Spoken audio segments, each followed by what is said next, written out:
Testing, testing.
Councillors, can I have your attention, please?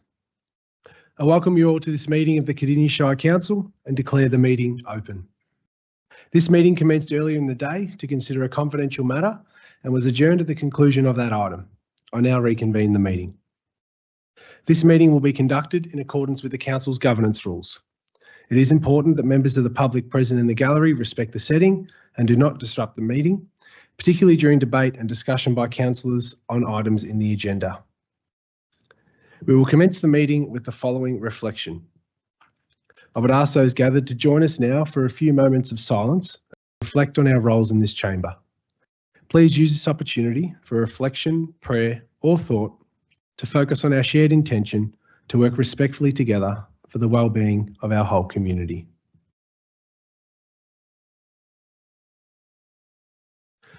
Thank you, everyone. The Cardinia Shire Council respectfully acknowledges that we are on the traditional land of the Bunurong and Wurundjeri people, and we pay our respects to their elders past, present and emerging. I note that we have received apologies from Councillor Brett Owen and Councillor Tammy Radford, as well as from Peter Harris, the Manager of Governance, Safety and Property, and we have Doug Evans acting in that role tonight. Thank you, Doug.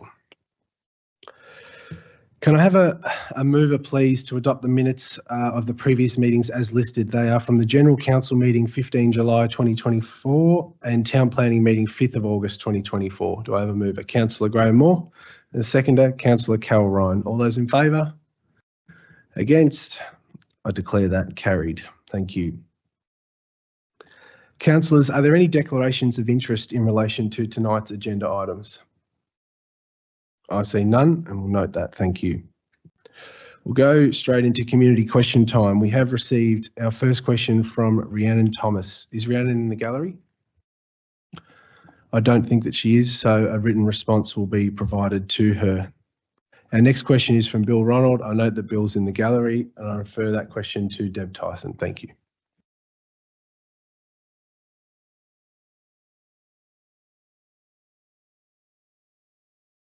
Thank you, Mayor, and thank you for your question, Mr. Ronald. Mr. Ronald has provided a large preamble regarding the lights at Heritage Springs. His questions are as follows. Can Council please confirm that Cardinia Shire Council is the owner of all non-standard / decorative street lights installed in the Shire, confirming the original ownership of the lights by the estate's developers is transferred directly to Cardinia Shire Council? In response, decorative street lighting, such as those found in Heritage Springs, fall under the ownership of AusNet Services. Question 2, can Council confirm that the reason Cardinia Shire engaged the contractor, Omexum Australia, contract SL 3911/2022, to remove the decorative lights fittings in Heritage Springs estate and replace them with inferior ones was due to the lights being owned by Cardinia Shire Council and not AusNet? In response, Council cannot confirm this. The lights are owned by AusNet Services.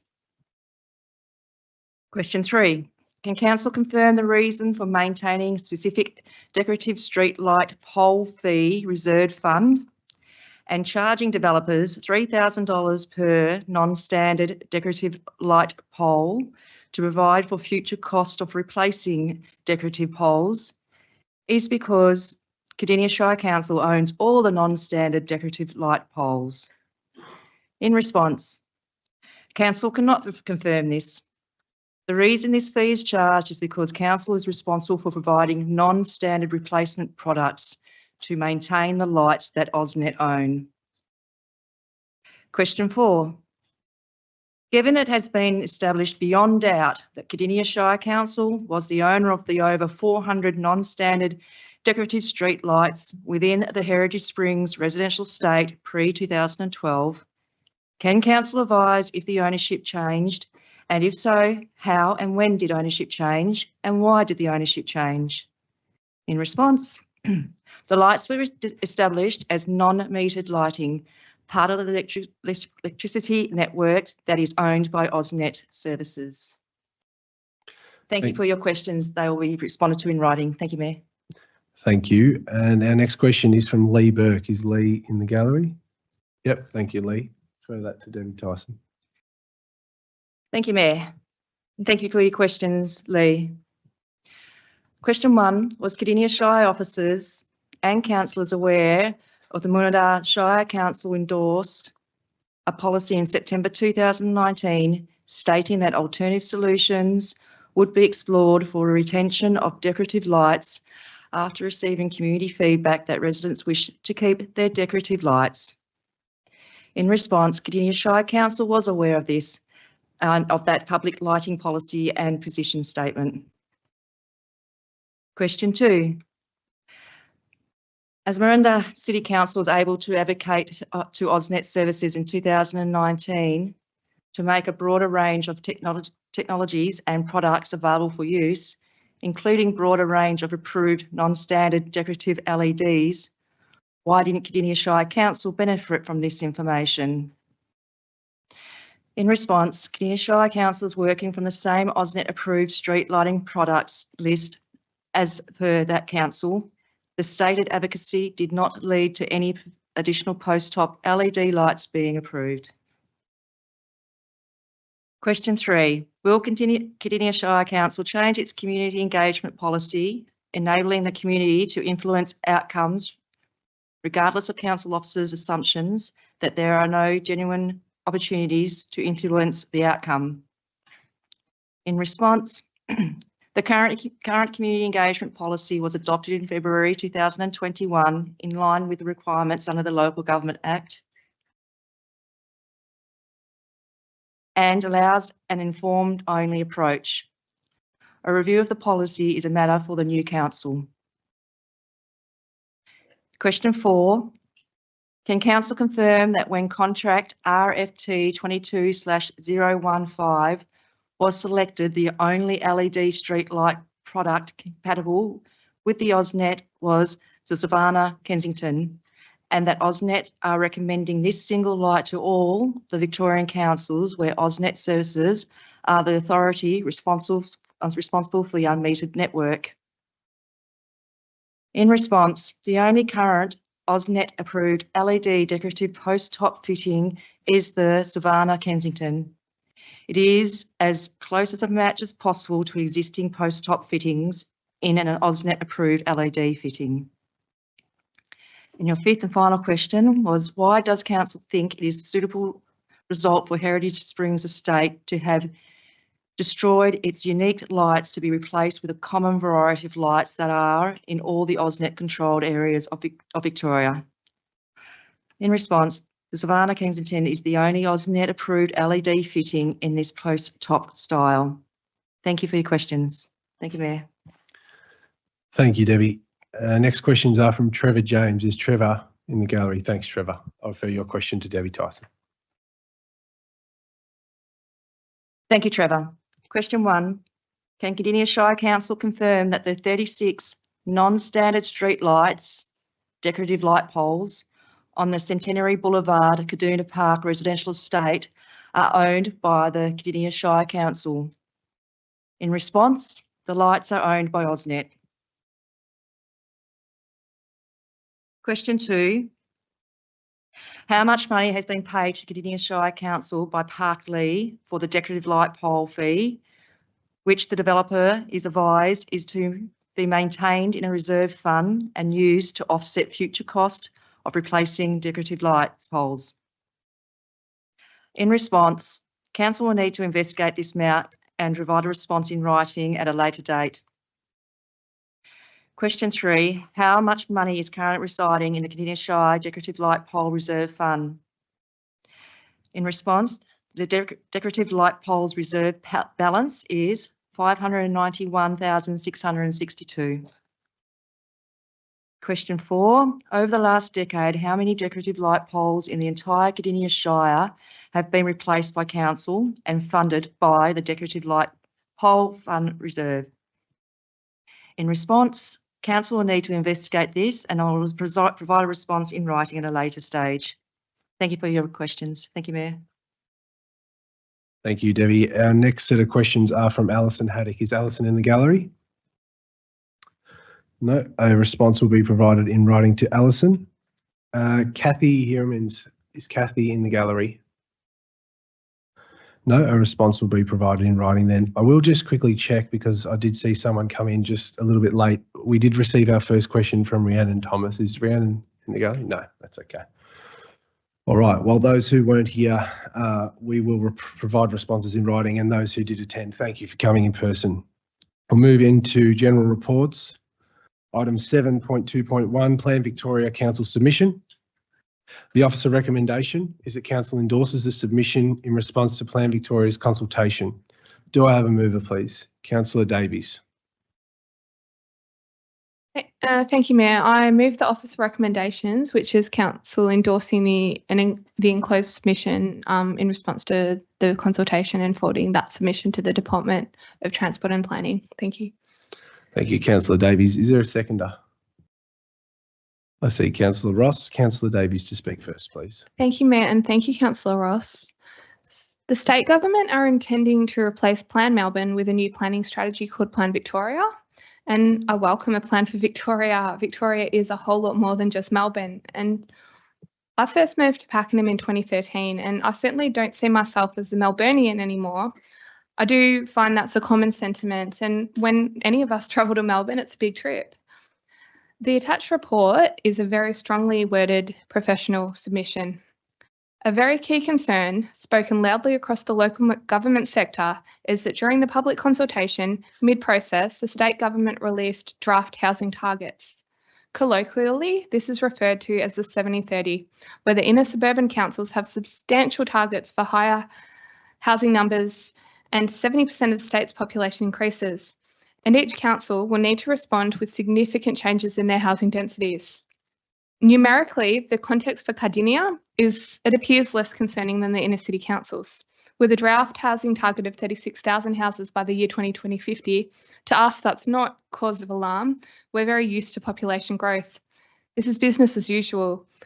When we started our term in 2020, our population was 116,505 people. In 2024, it's estimated as 135,137 people. Every year we get 5,000 new neighbours. This council is a highly efficient professional growth area council, and we know a growing community needs investment and safeguarding. In particular, we need this in our social support services and our transport infrastructure. We're critically underfunded, and all our advocacy is only trying to do is put us on par with what residents in inner city areas benefit from. It is a risk to enter into new strategic planning which does not address the pre-existing gaps. But the biggest concern today is the lapse in consultation, the rush. Local government needs to be listened to, and it needs to be listened to properly. It is understood that formal written submissions to Plan Victoria are due on 30th of August 2024, that late this year, the department will report back to local government, with Plan Victoria also becoming live late this year. This is an extremely fast timeframe to consider potentially thousands of submissions, worthy submissions, which will come from many places, including local government and including Cardinia.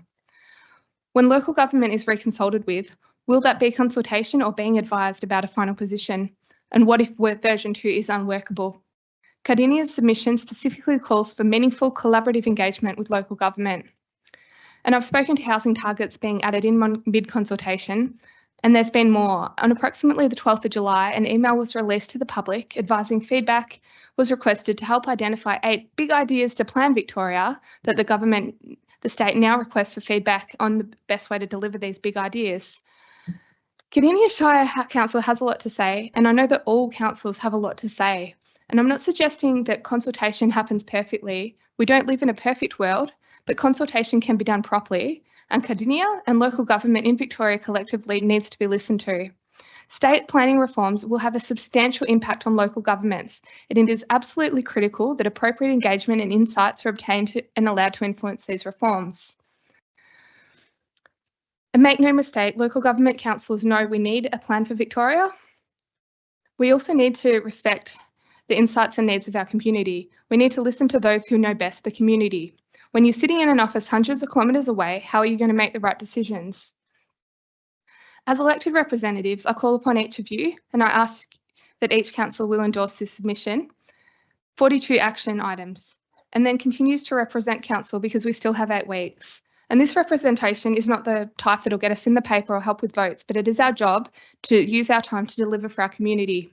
Ask our MPs to read the submission from Cardinia, point out to them that consultation has not happened with our community, that we want more consultation and a regional approach, for integrated transport infrastructure planning for South East Melbourne, for due diligence around Victoria's food bowl, the agriculture that employs many and feeds us all, for clear social housing provisions and funding mechanisms, and for legislative support to enable local government to deliver it where it's needed, for the protection of public open space, because filling up all our ovals and parks with housing at Cardinia or anywhere is not fair and it is not ideal.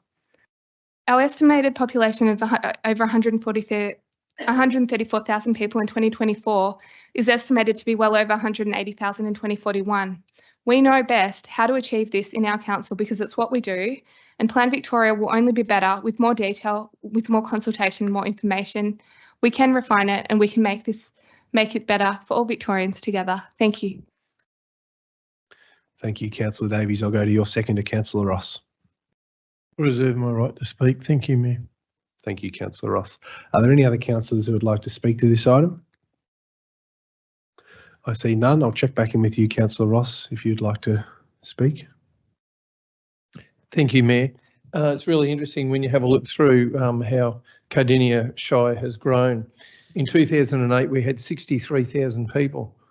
In 2023, we've got 126,000 people. So we've almost doubled exactly in that time. And when you have a look at the graph of how we've grown, it's grown very, very consistently over that time. And as Councillor Davies said, it would be extremely interesting to see how all the funding and the plan for Cardinia Shire, whether or not it does embark the plan for Melbourne at the same speed, because we are a different speed to the rest of it, like the other interface councils. So that will be a very interesting draft that comes forward to councillors about our response to Plan Melbourne, because we are Plan Cardinia. Thank you, Mayor. Thank you, Councillor Ross. I'll now go back to the original mover, Councillor Stephanie Davies, to sum up. Thank you, Mayor, and thank you, Councillor Ross. It is very interesting to hear your insights and hear what Cardinia was like in 2008. It's certainly a very different context than what we enjoy now. With local and state government currently sharing planning responsibilities in Victoria, councillors know how extensive the impact this plan may be on our Shire. And we also know the opportunity in getting it right and what it could do. We need to work together because no matter what level of government you work for or are elected to, there is an opportunity to make our council, our state, our country and our world better. We are stronger together and we are united in that goal. So councillors, I ask for your assistance in advocating for Cardinia's position, both with an endorsement of this report and then offline as well, because we need to represent our community and ensure that the right decision, the right Plan Victoria is issued. Thank you. Thank you, Councillor Davies. We'll now put item 7.2.1 up for a vote. All those in favour? Against? I declare that carried. Item 7.2.2, Youth Hub. The officer recommendation is that Council endorse proceeding with 41 James Street, Pakenham as the location for the construction of a new Cardinia Youth Hub. Do I have a mover, please? I see Councillor Carol Ryan. Would you like to move the officer's recommendations? Thank you. Is there a seconder for that? I see Councillor Kay Cameron. Councillor Carol Ryan to speak first, please.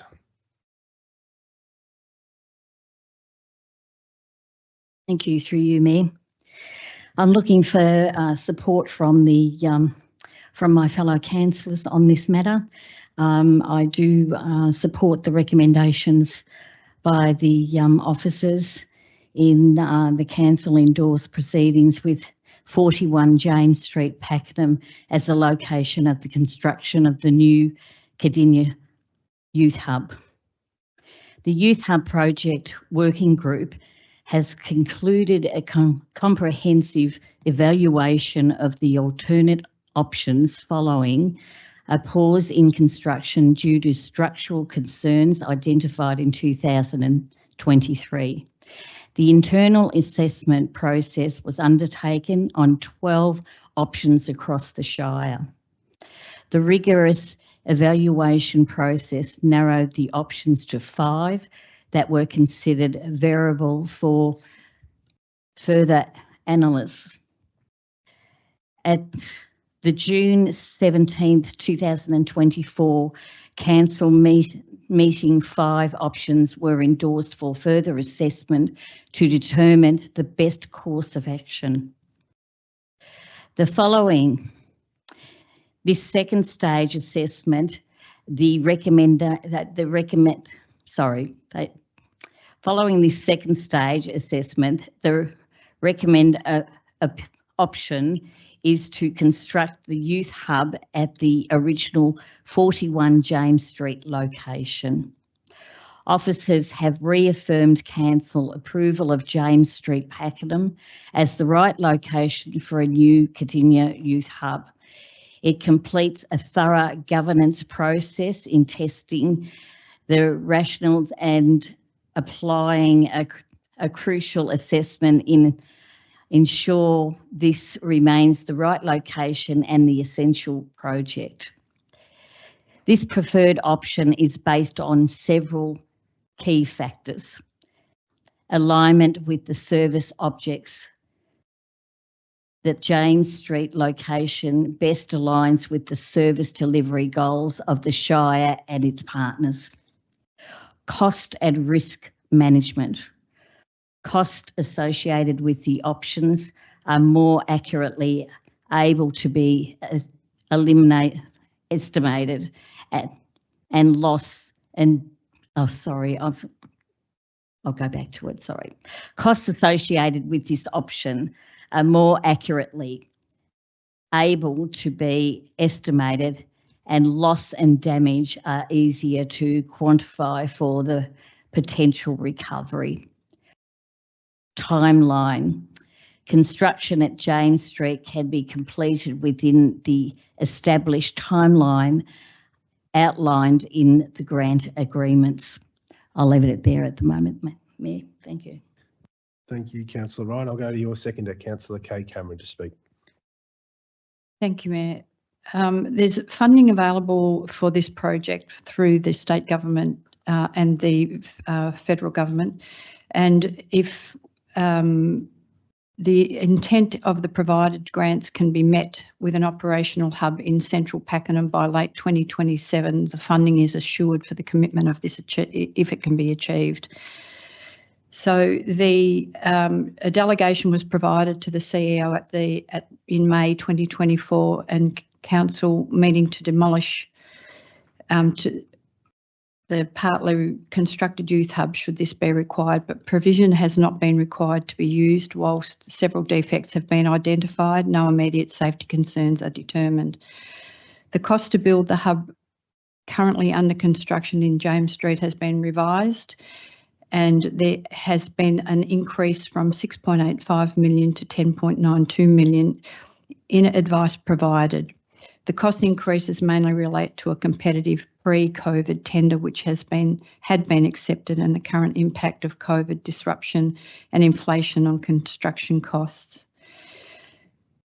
In parallel with the construction of a youth hub, there's other actions council are taking and are exploring to recover loss and damages associated with the hub currently under construction.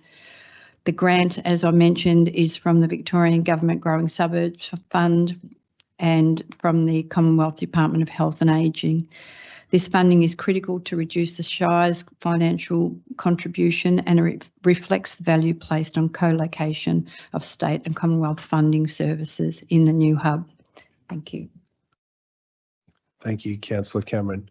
I'll go to Councillor Jeff Springfield. Thank you, Mayor. Look, it's good to see this come before this council before the end of council term, and I too am in support of this proceeding at 41 James Street as was planned. Just to give a quick summary and oversight for benefit of those listening, like we had some hiccups with this, as people would well know in the community, where the builder went insolvent, and from that there was a number of defects, attributed to the site. So I think from that point, we did this assessment to go, okay, moving forward, what is the best place to do it? And rather than, start from where we already had left, where we'd stopped at that point, did an assessment, and it's great to see that the assessment has come back to go, this is the most viable place for it. And importantly for me is, to maintain that funding commitments from both the state and the federal government to deliver this, because without that funding, in our budget that we have aligned for this, we're not going to be able to deliver it. So it's great to see that, that if it is done by late 2027, that the funding has been assured in that. And it's also great to have this assessment just to say this is the best way forward to proceed with this plans. And I look forward to seeing this getting off the ground moving forward, and hopefully no more hiccups out there in the world that we have to rely on after it leaves the council chamber. So thank you, Mayor. Thank you, Councillor Springfield. Are there any other councillors to speak? I see Councillor Davies. Thank you, Mayor. I think that it was well recognised that we need to achieve a place-based holistic support for young people in Pakenham and Cardinia, and in central Pakenham has a range of benefits. So I believe comfortable with that the review process has indicated good governance and a rigorous evaluation of the critical factors. I will draw the council's attention to the objectives on page 31, the reasons for this recommendation, because this is the solution at 41 James Street, achieving all community outcomes, meeting the requirements of all the service partners. It retains all the grants because timelines can be met with the intention of utilising all the grant funding. The costs are most accurately able to be estimated and losses and damages are quantified. The community and service partner engagement has been comprehensive and thorough, and their commitment is ensured. So this is a standalone facility, can be done in the least time and has the least risk, and it achieves the commitments made by the council, the state and the feds. So I'm very excited that that we do have this solution, and I'm very happy to vote in support. Thank you. Thank you, Councillor Davies. I'll go to Councillor Colin Ross. Thank you, Mayor. It should be noted that this council, when other levels of government in the past never took on youth as a primary funder of these projects, this council, being a council that grows so much with young families and children, everyone in the end becomes youth and they go through that transition, and they need our services and levels to help them out on their journey. I must say, Councillor Rowan, when I first got on council back in 2006, took on the youth area, and he encouraged to get the council bus. I think the bus at the time cost about $1 million, and the bus went all around Cardinia Shire looking for young youth to connect. When I got on council, that bus had just come into use. Then as time went on and the connections became greater within our youth team, with the community finding out what their needs were, we needed a place. So then council bought the Kinder in the main street and turned it into my place. On the day it opened, I think there was something like 12 services that had a home to come to in Cardinia Shire, instead of being one that came out of Dandenong and might consider coming out here, but probably couldn't afford a place to be in. So what happens is when you develop places, services come with them. And Cardinia Shire, as I pointed out earlier, has grown so much, and we've got so many youth, and we need to protect those young people and look after them as their challenges come up in life. And when you talk with our youth team, they'll tell you about the success stories they have. And when we get to go and visit there as councillors, we get to see in our staff, we get to see how it just does make a difference in these people's lives. So in all, building on that place, seeing that there's some money on offer, the Growing Suburbs Fund, $3 million, Commonwealth Department of Health and Ageing, $1.5 million, is not to be laughed at, because money will be tight in future. If we can get $4.5 million towards this project, there is absolutely no doubt this will be a huge benefit to our Shire, and it will bring a lot more services, and it will help so many more people. So I encourage my fellow councillors to support this. This is a really good project. It's an absolute shame that what happened in the past, but it couldn't be foreseen. But I'll tell you what, we need to move on with this. We need to grab the money while we can. We need to have this thing built. Thank you, Mayor. Thank you, Councillor Ross. Are there any other councillors who would like to speak to this item? I see none. I'll go back to Councillor Carol Ryan to sum up. Thank you, through you, Mayor. Thank you to my fellow councillors for giving your input. This is a very important identity, and just a little bit more information for our community. The cost to the building of the youth hub currently under construction in James Street has been revised from 6.85 million to 10.92 million in advice provided to the council in February 2024. The cost increases mainly relate to the comprehensive pre-COVID tender having been accepted and the subsequent impact of COVID disruption and inflation on construction costs. The net cost to the Shire is now approximately 6.16 million. It just gives you an idea of money that is well worth putting into an identity for our youth. Our youth are our future doctors, nurses, police, counsellors, And if we don't support them now in the services that they deserve, then they're not going to have much of a chance to be out there. And I'm so glad that we are able to process that it will be rebuilt on the original site. I think because the advantages are that we have the senior citizens right opposite, so we can work on pilot projects between seniors and youth. And I think, that's really an advantage, each teaching someone something new. The other advantages of rebuilding on the same site is that, it'll be close. It's close to the activity centre in Pakenham, Main Street. There's medical services, so that you've got a lot of GPs around if need be. You've got the ambulance service. You've got the police service. You've got other youth services between with Headspace as well.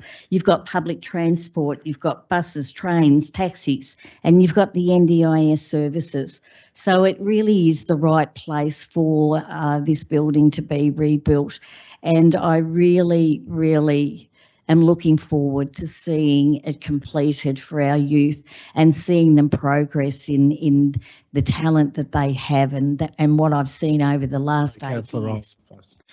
I'm just finishing off now, Mayor. So I hope you'll all be in support of this along with me. Thank you, Mayor.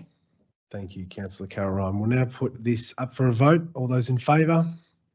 Against? I declare that carried. Moving on to item 7.2.3, alternate councillor member for August Audit and Risk Committee meeting. As I am not available to attend the next Audit and Risk Committee meeting, we'll need to appoint an alternate councillor member for this meeting. Councillor Cameron has expressed her interest and the recommendation is that she be appointed. Do I have a mover, please? I see Councillor Moore. Would you like to move the offer? I'll move the officer's recommendation happily. Thank you, Mayor. Do I have a seconder? Councillor Springfield. All right, Councillor Moore to speak first. Thank you, Mayor. And I'm only too honoured to recommend. I couldn't think of anyone better to take over this position for your absence not being there, Mayor. So I congratulate. Hopefully you get the vote from us, Councillor Cameron. Thank you, Mayor. Thank you, Councillor Moore. Councillor Springfield as a seconder. Thank you, Mayor. Yeah, I fully support Councillor Cameron taking this position in your stead at this point in time. So nothing further to add. Thank you, Mayor. Thank you, Councillor Springfield. Are there any other? Councillor Ross to speak? Thank you, Mayor.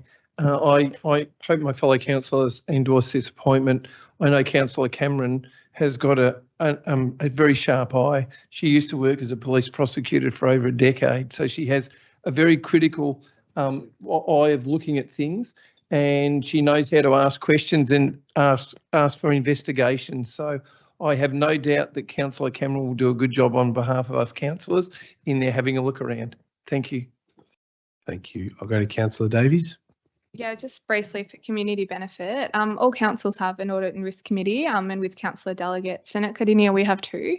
And if an appointed councillor member, which is usually the two of us, is unable to attend the committee meeting, council can appoint an alternative member to act in such circumstances.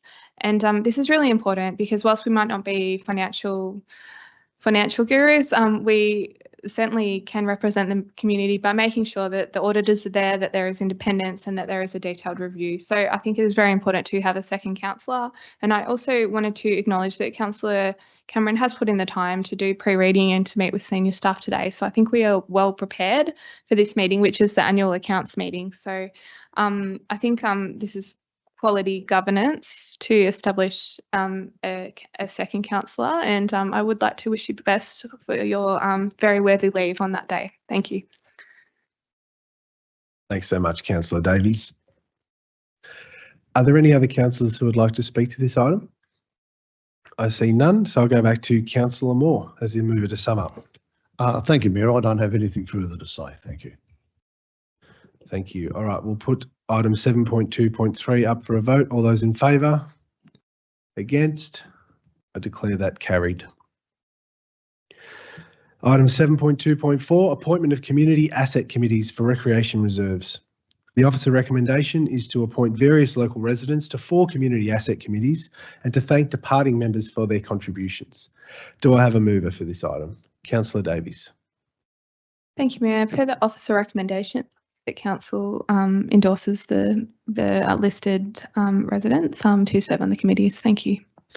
Thank you. Is there a seconder for this item? I see Councillor Ross. Councillor Davies to speak first.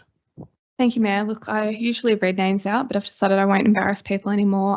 There is a legislative responsibility for the councillors to move this in a public meeting when we do appoint community asset committees. And of the 15 recreation reserves within Cardinia managed under community asset committees, 12 are on a council appointed committees, and there's also 3 which are state government appointed.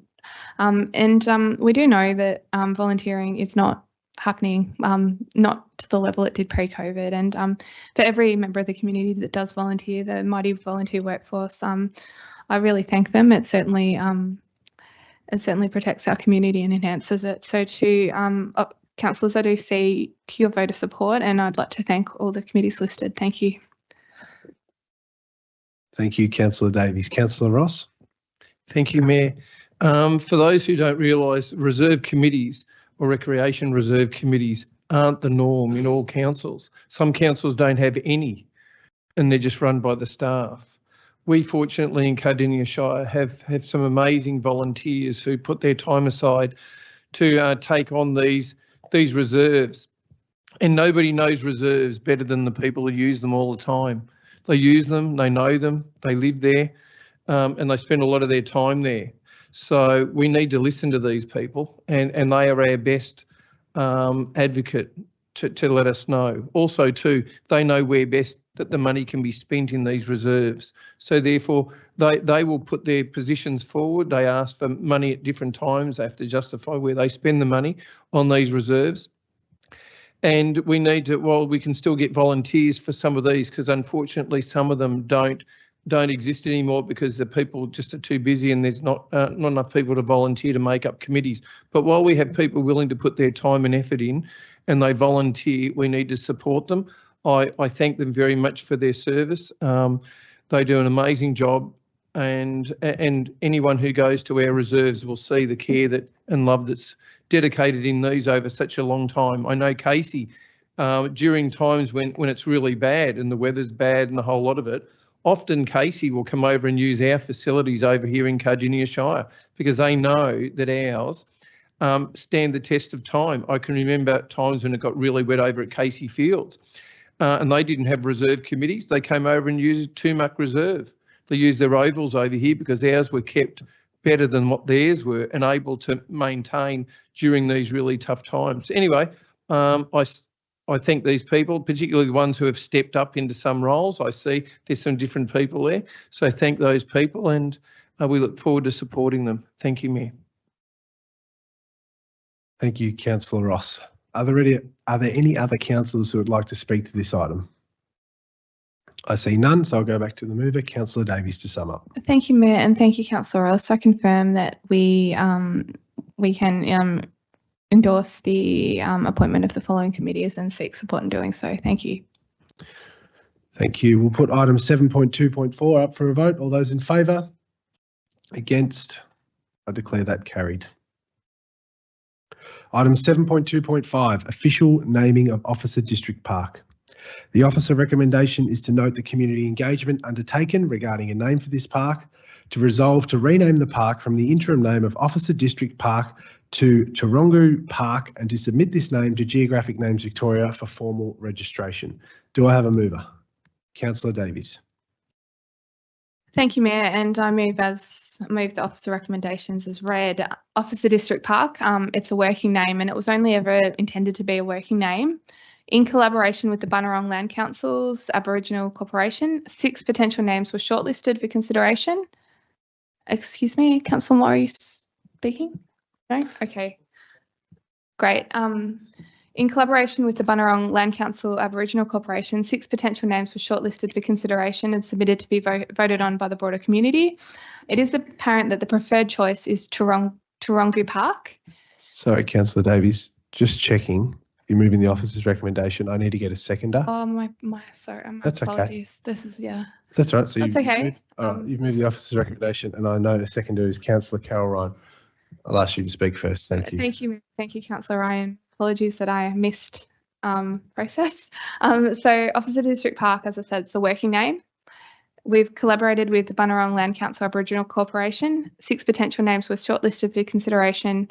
The preferred choice is Tarongu Park. So you may read T-O-R-O-N-G-O, but pronunciation culturally is Tarongu. And it means heart in Bunurong language. And the council is being asked to endorse the name Tarongu Park.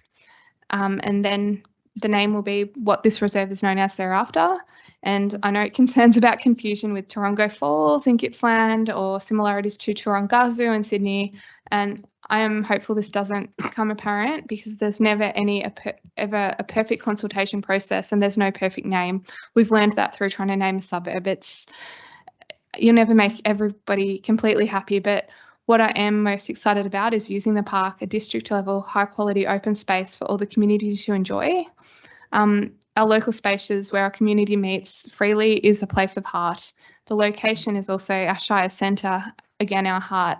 With the diverse landscapes and communities across the Shire, many of us do live in urban estates, including Grandview, the reserve's location. And whilst we have many centres and spaces, this park is our heart, and a very fitting name for a connected future for all. Thank you.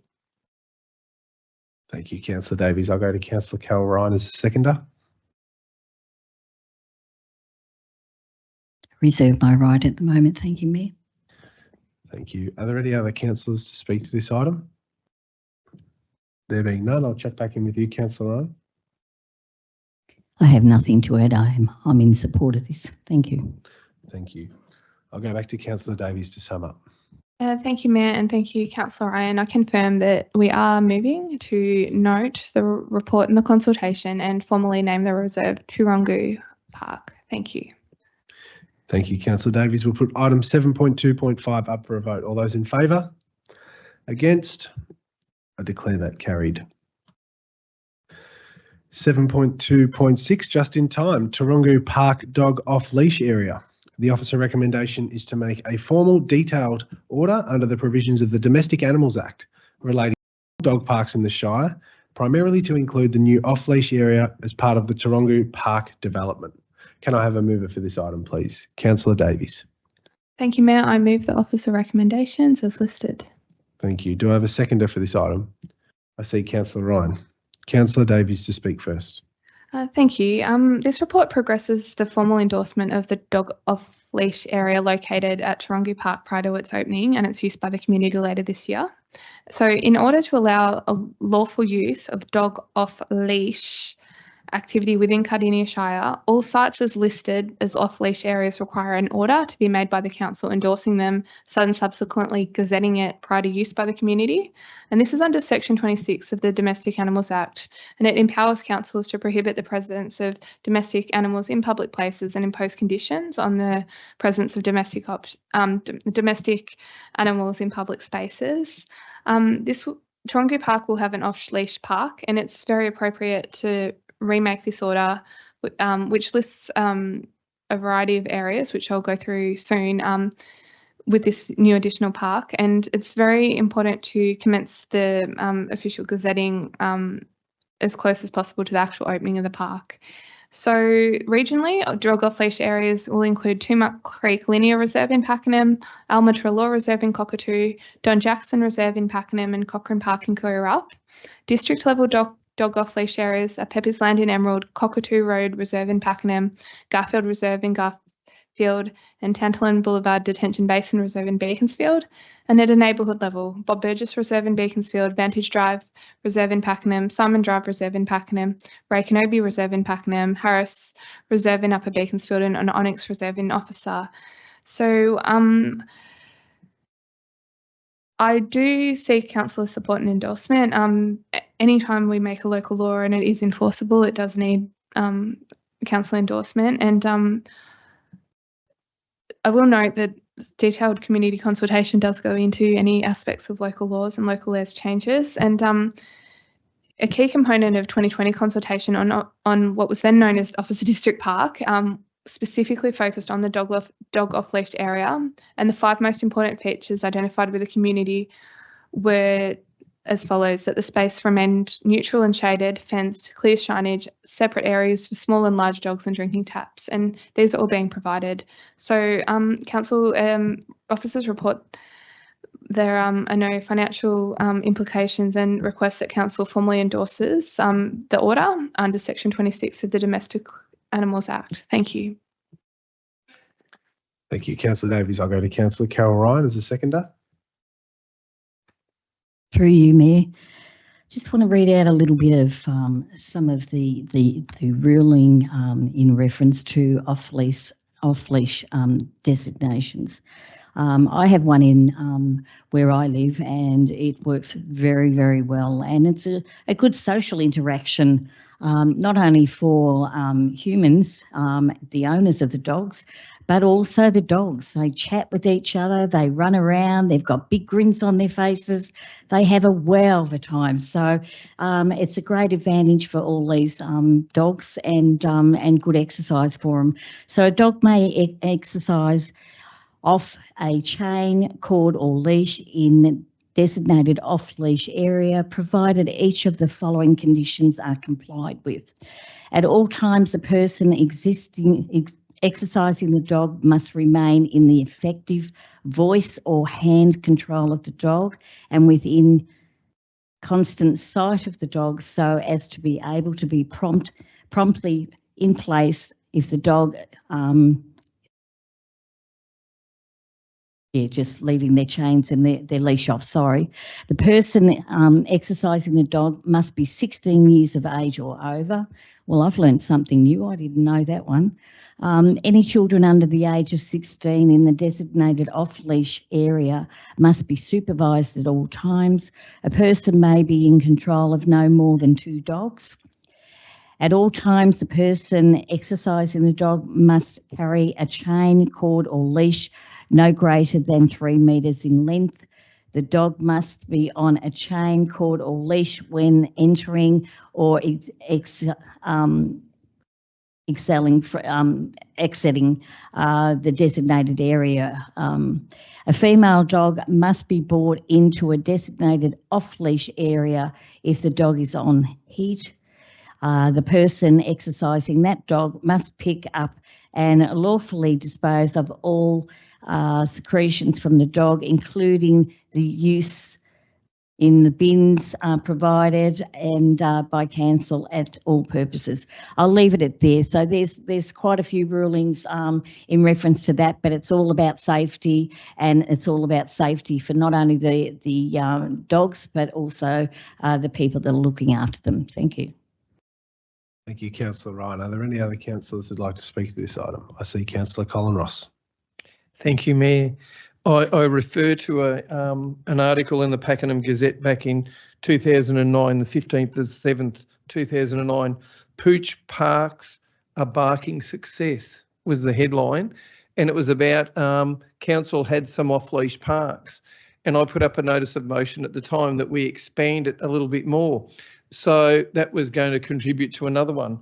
And it was a trial, and at the time the councillors were a bit unsure about having some of these off-leash parks, but they've turned into a great success. And for people, as we know, statistics tell us that people who have pets often live a whole lot longer because they've got a companion and someone to get out and walk and do some exercise with. I think it's great that we now have this in our budget, areas for dog leash-free parks. I think it's really good that we fence off some of these areas too, which are well developed now, and a whole lot of developers actually think about putting them in when they develop an area at the same time. So we've gone from 13 and this will be number 14.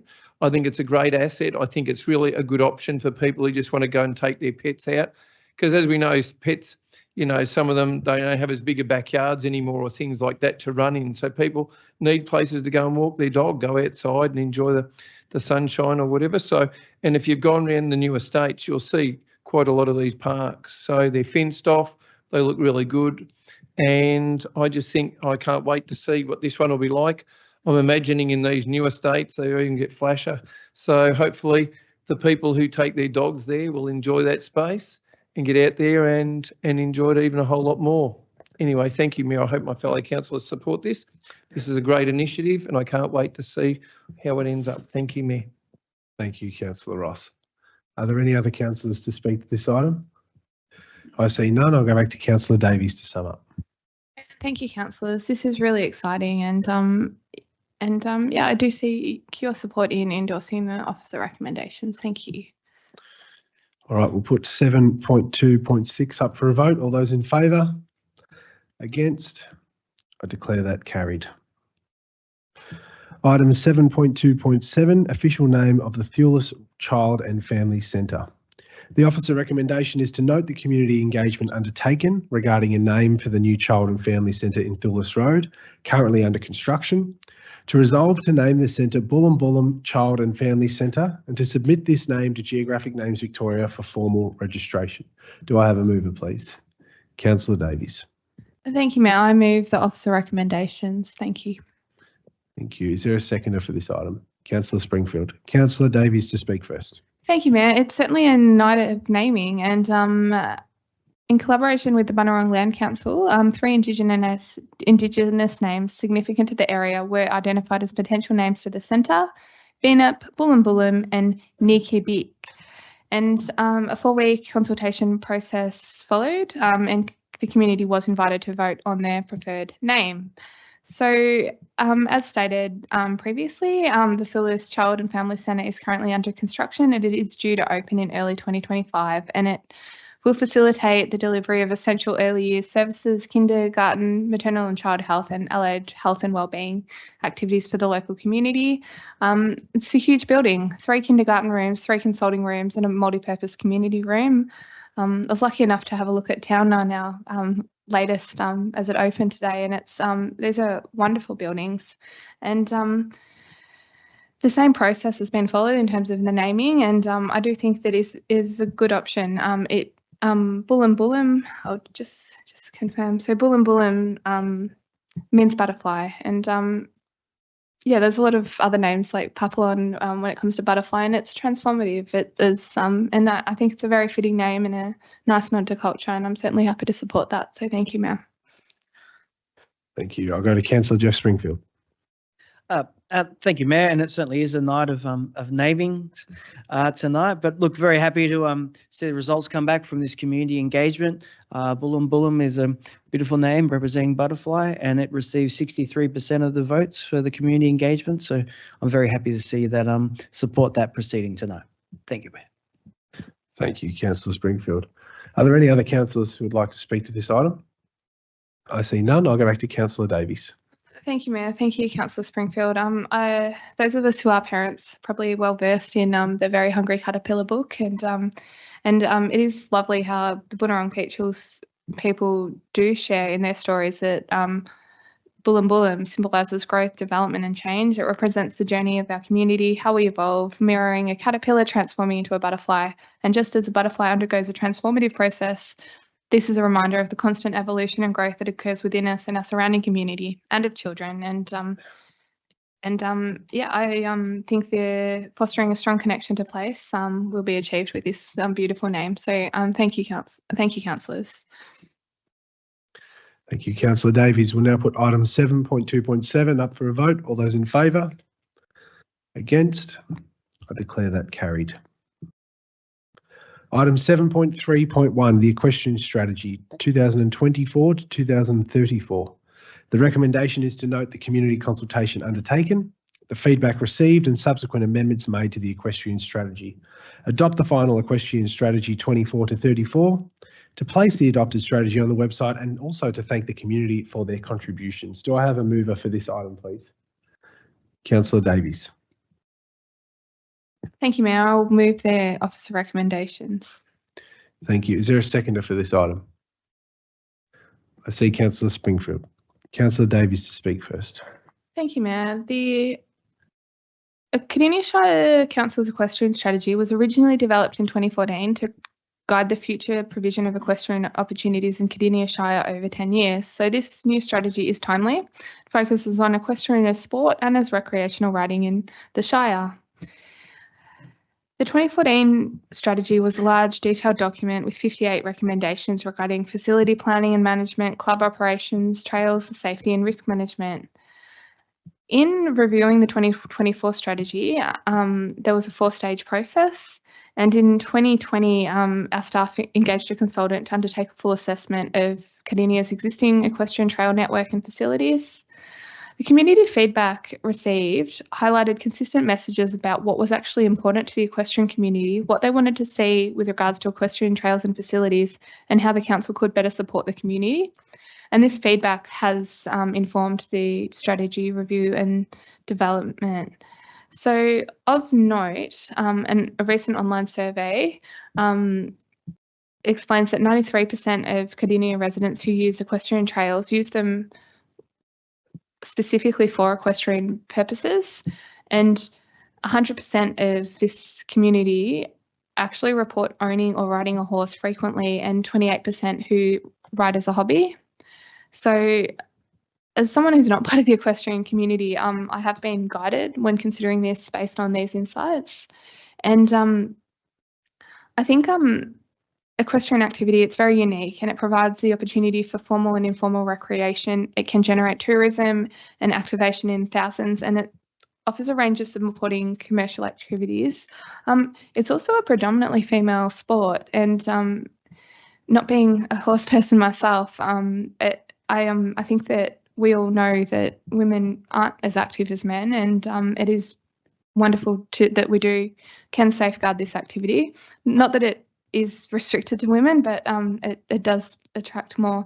And the strategy also aligns well within Council's strategic framework underneath the open space strategy, and is part of the Active Cardinia strategy and pedestrian and bicycle strategy, because it links in and identifies corresponding opportunities for sport and informal recreation opportunities. So I do seek council support in endorsing it, and I really do want to acknowledge the high level of specialist efforts that have gone into this and by the council officers, because it's not something we do every day, but I do think it's been done really well. Thank you.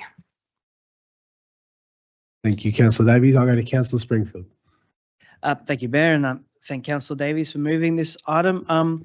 Look, I don't really have a lot to add to this, so to say that I'm happy to support this equestrian strategy moving forward. And I'd just like to commend the officers in the background. There's spent quite many hours, and we've seen briefings over the last couple of years coming back in developing this strategy. It's not an easy piece to try and develop something that goes Shire wide with limited resources and the rest that's at hand, but I think it's done great work in pulling this together. So I'm really happy to see this proceed to be an updated equestrian strategy for us moving forward.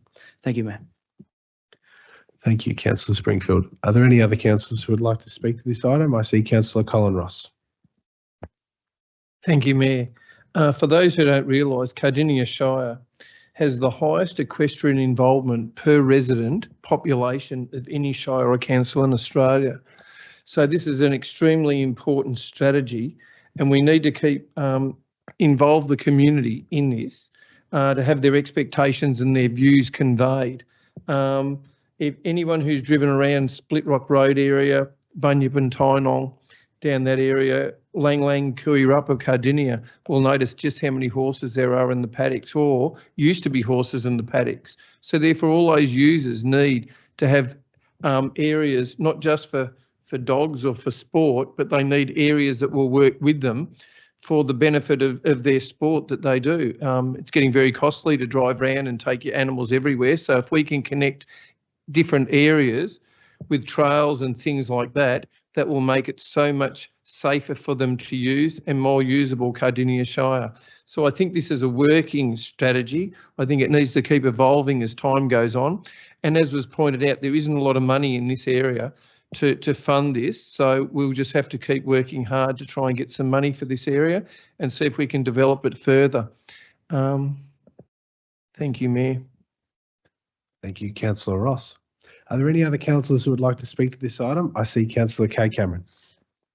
Thank you, Mayor.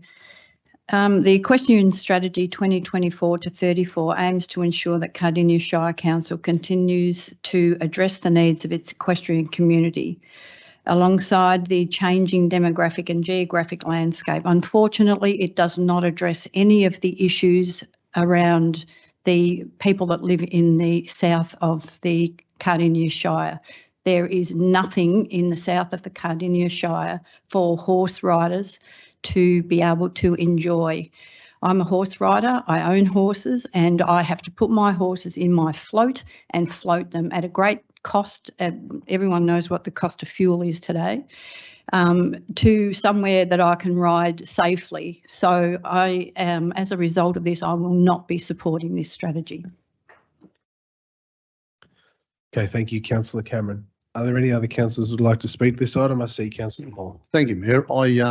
I have to agree with Councillor Kay Cameron on this. Looking at the strategy, being a horse rider, well, a hack horse rider, not to the class of my fellow councillor, but I have had horses at home, and I know what it's like to have interlinking tracks that link together and keep these, they're large animals, horses, to keep off the road. And for the safety of our community, the tracks need to be put on the sides. And I note that Rangers Ward and particularly Bunyip Ward and of course a little bit of Beacon Hills Ward has got a lot of trails and a lot of interlinks between. And I note that in the report, I did notice that the southern area of our council in Cardinia Shire is lacking in connected horse trail areas. So I'm not sure where the community consultation was or in the southern area, but what I know that it needs to be looked at in the future. In the future, I'm going to agree with the strategy as it's written, but I'd like to see a further investigation by officers into the southern area of our ward, because it is a very big equestrian area of Cardinia Shire, well known for that. So that's what I just propose. Thank you, Mayor. Thank you, Councillor Moore. I'll go to Councillor Carol Ryan. Through you, Mayor, same as Councillor Cameron, I won't be supporting this. I work with 20 horses in an area where they provide all of this. Their strategies are fantastic, and they see it that horses have been around a long time, and we should have been having these strategies in places a long time ago as we were developing our areas. So I would hope that this strategy in the future will look at other shires and other council areas that their strategies are working and they're very productive, and yes, they are big animals and they are not easy to move around, and when they decide they don't want to move, you can't move them. They're quite stubborn at times. So I'm in agreement with Councillor Cameron that we need to do more about it, and so at this stage I'm not in support. I just don't see enough happening at this stage. Thank you. Thank you. Are there any other councillors to speak to this item? I'm going to go back to Councillor Davies to sum up. Councillors, our job is to provide governance, and voting against things because you don't get your way isn't the right way to do it. You can share feedback as part of the consultation. You can influence the strategy to ensure your community is represented. That is how we do our job. Why councillors haven't moved an alternative motion to add things into the strategy is a question I'd ask them. Because at the end of the day, the staff have consulted, the staff have presented to us, they've spoken to us at briefings. We have been informed about this the entire council term as it's developed. And unless you've done the work and met with the officers and raised the council requests and brought members of the community in to meet with the execs, you wouldn't be in a position where you're like, no, not voting against it. The work. Councillor Davies, I just ask you to speak to the item, please, if that's okay.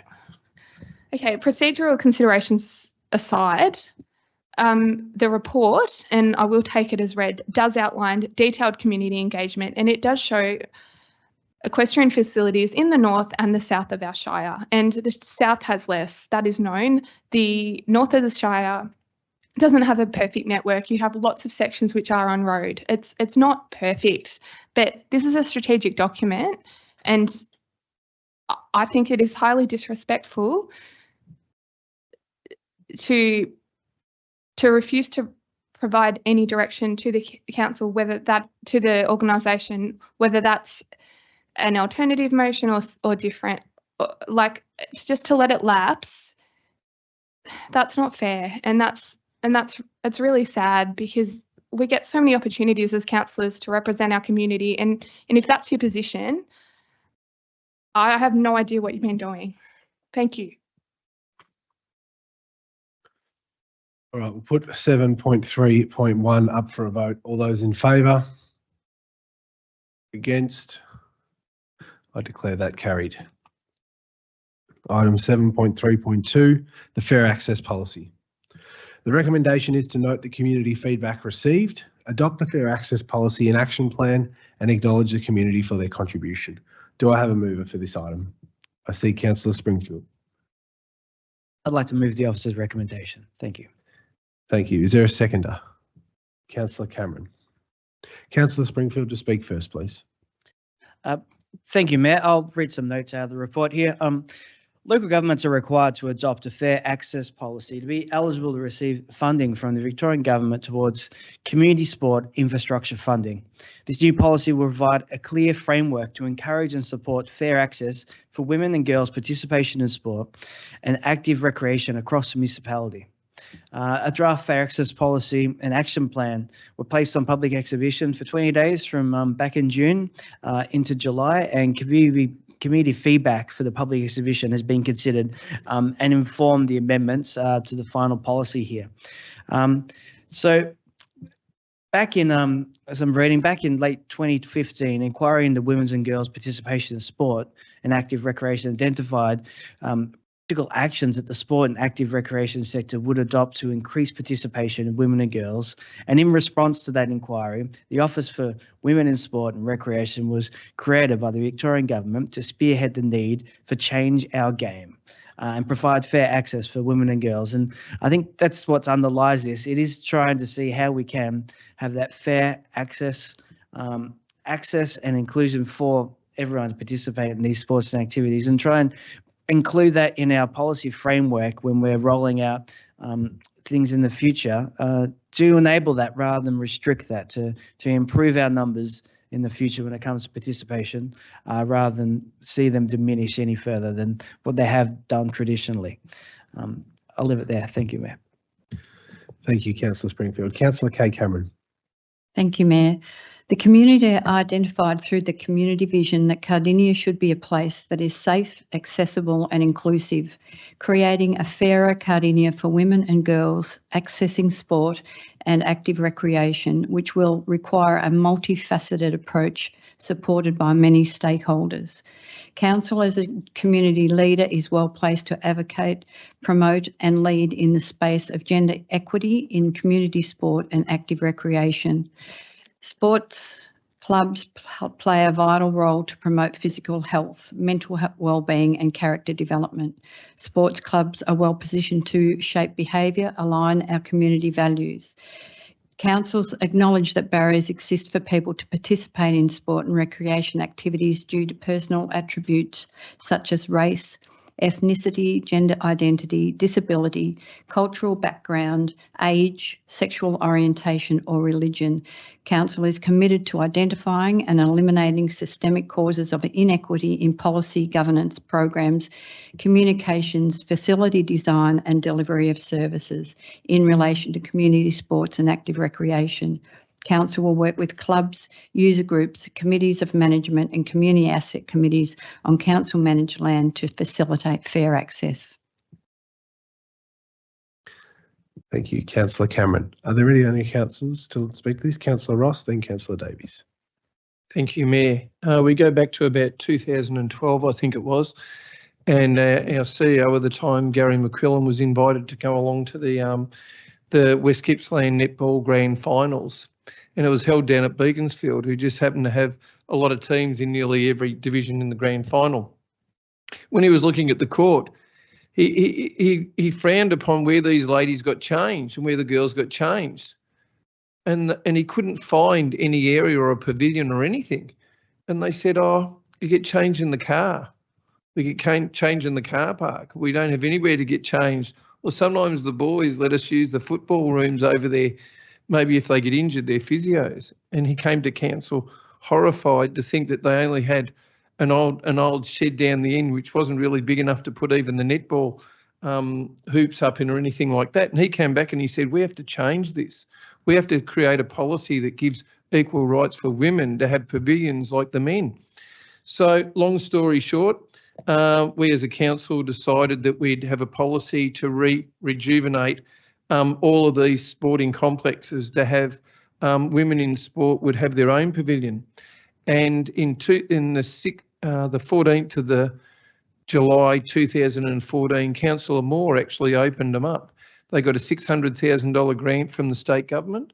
They opened up a pavilion back in Beaconsfield, which was the first one of its sort. And from there, in Officer, they opened up another one and another one and another one and another one. So this has been, we're ahead of the game, Cardinia Shire. We realise that, you know, women represent 51% of the population, or nearly 52% of the population, and they've got just as much right to play sport as what men do. And why should they have substandard facilities that have been traditionally given in the past? So it started way back then. I see fair access policy as just something along the journey that we've championed in the past, and I see it as something that we can give a great history for other people to encourage them and the benefits that you get out of this. I think that we do an amazing job in this space. I think we're a council who does dedicate, and quite a lot of the time we put in for grants around this space to try and get genders get equal right to have facilities just like the men do. Anyway, I support this. Thank you, Mayor. Thank you. I'll go to Councillor Davies. Thank you, councillors. I will point out that this is a state government initiated policy. It's something we have to do because otherwise, and all local governments have to do it, otherwise we'll be restricted in our funding. It does mean that women and girls will now get the same centre court and centre ground access as much as the men and the boys. And this is going to be problematic in some parts of the Shire because as a growing area, our court and oval space is extremely limited. The demand is higher than what we've got. So there will be phone calls. But this is something I think that we all should welcome. Participating in the consultation with the council officers for me was actually a little bit triggering. There was a mock-up video, training as council girls, the boys have a big game and need extra time on the courts. And this was a sentiment that I recall too often growing up in, and Councillor Ryan and Councillor Cameron will have their own stories, and there are still barriers limiting girls and women from participating in sport. And for women from a multicultural background, I can only imagine that that's even higher. We know that a fairer world means an equal world, and I will reiterate that this is not seamless and easy. It will be hard to deliver, and it's absolutely critical that as councillors we endorse this and support our organisation to implement this policy. Thank you. Thank you, Councillor Davies. I'll go to Councillor Carol Ryan.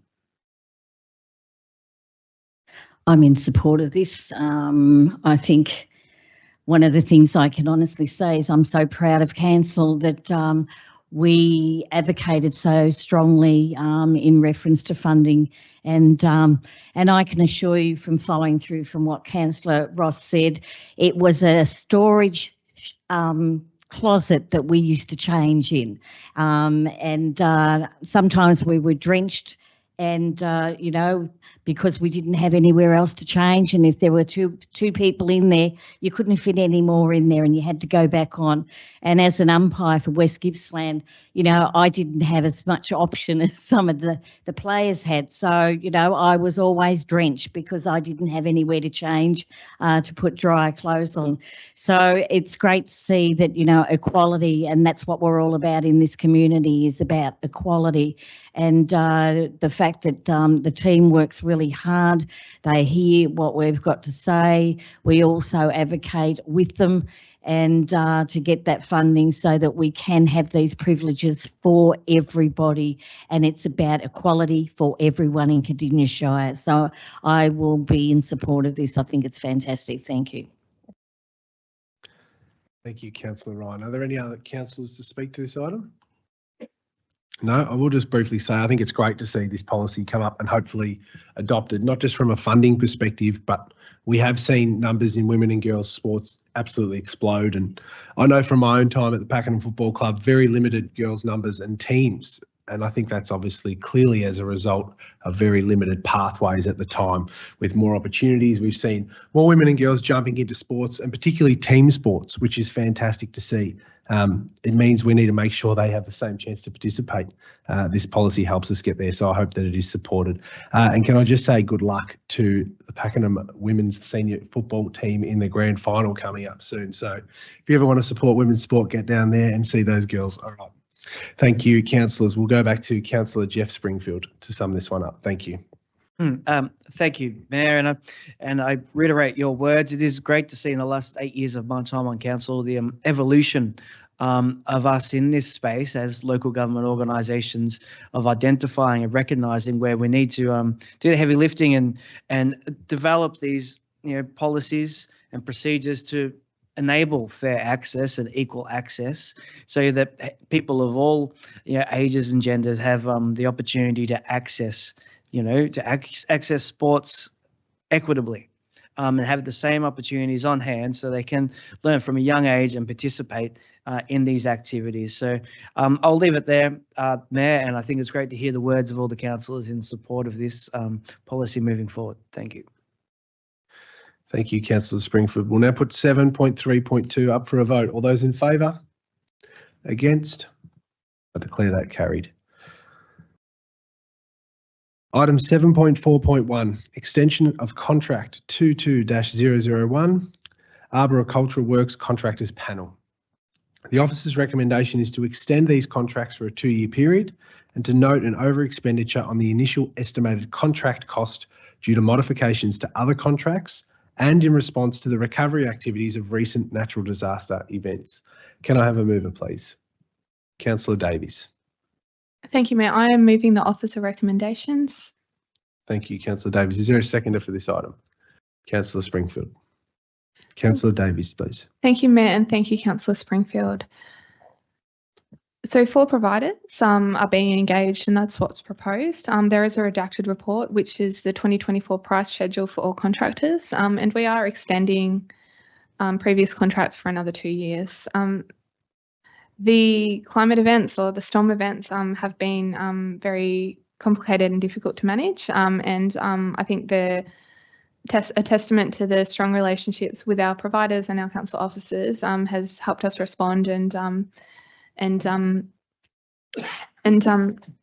ensure that our community is safe and well managed. So I'm certainly glad to see this presented, because it is a sign of good governance that as the 2024 budget actually exceeds $1 million, council has to publicly make the decision for continued engagement, notwithstanding that private contractual information is redacted from the public. So I would seek other councillors. I will take the report as read and the confidential attachment as read, and I will ask them for their support in endorsing the recommendations. Thank you. Thank you, Councillor Davies. I'll go to Councillor Springfield.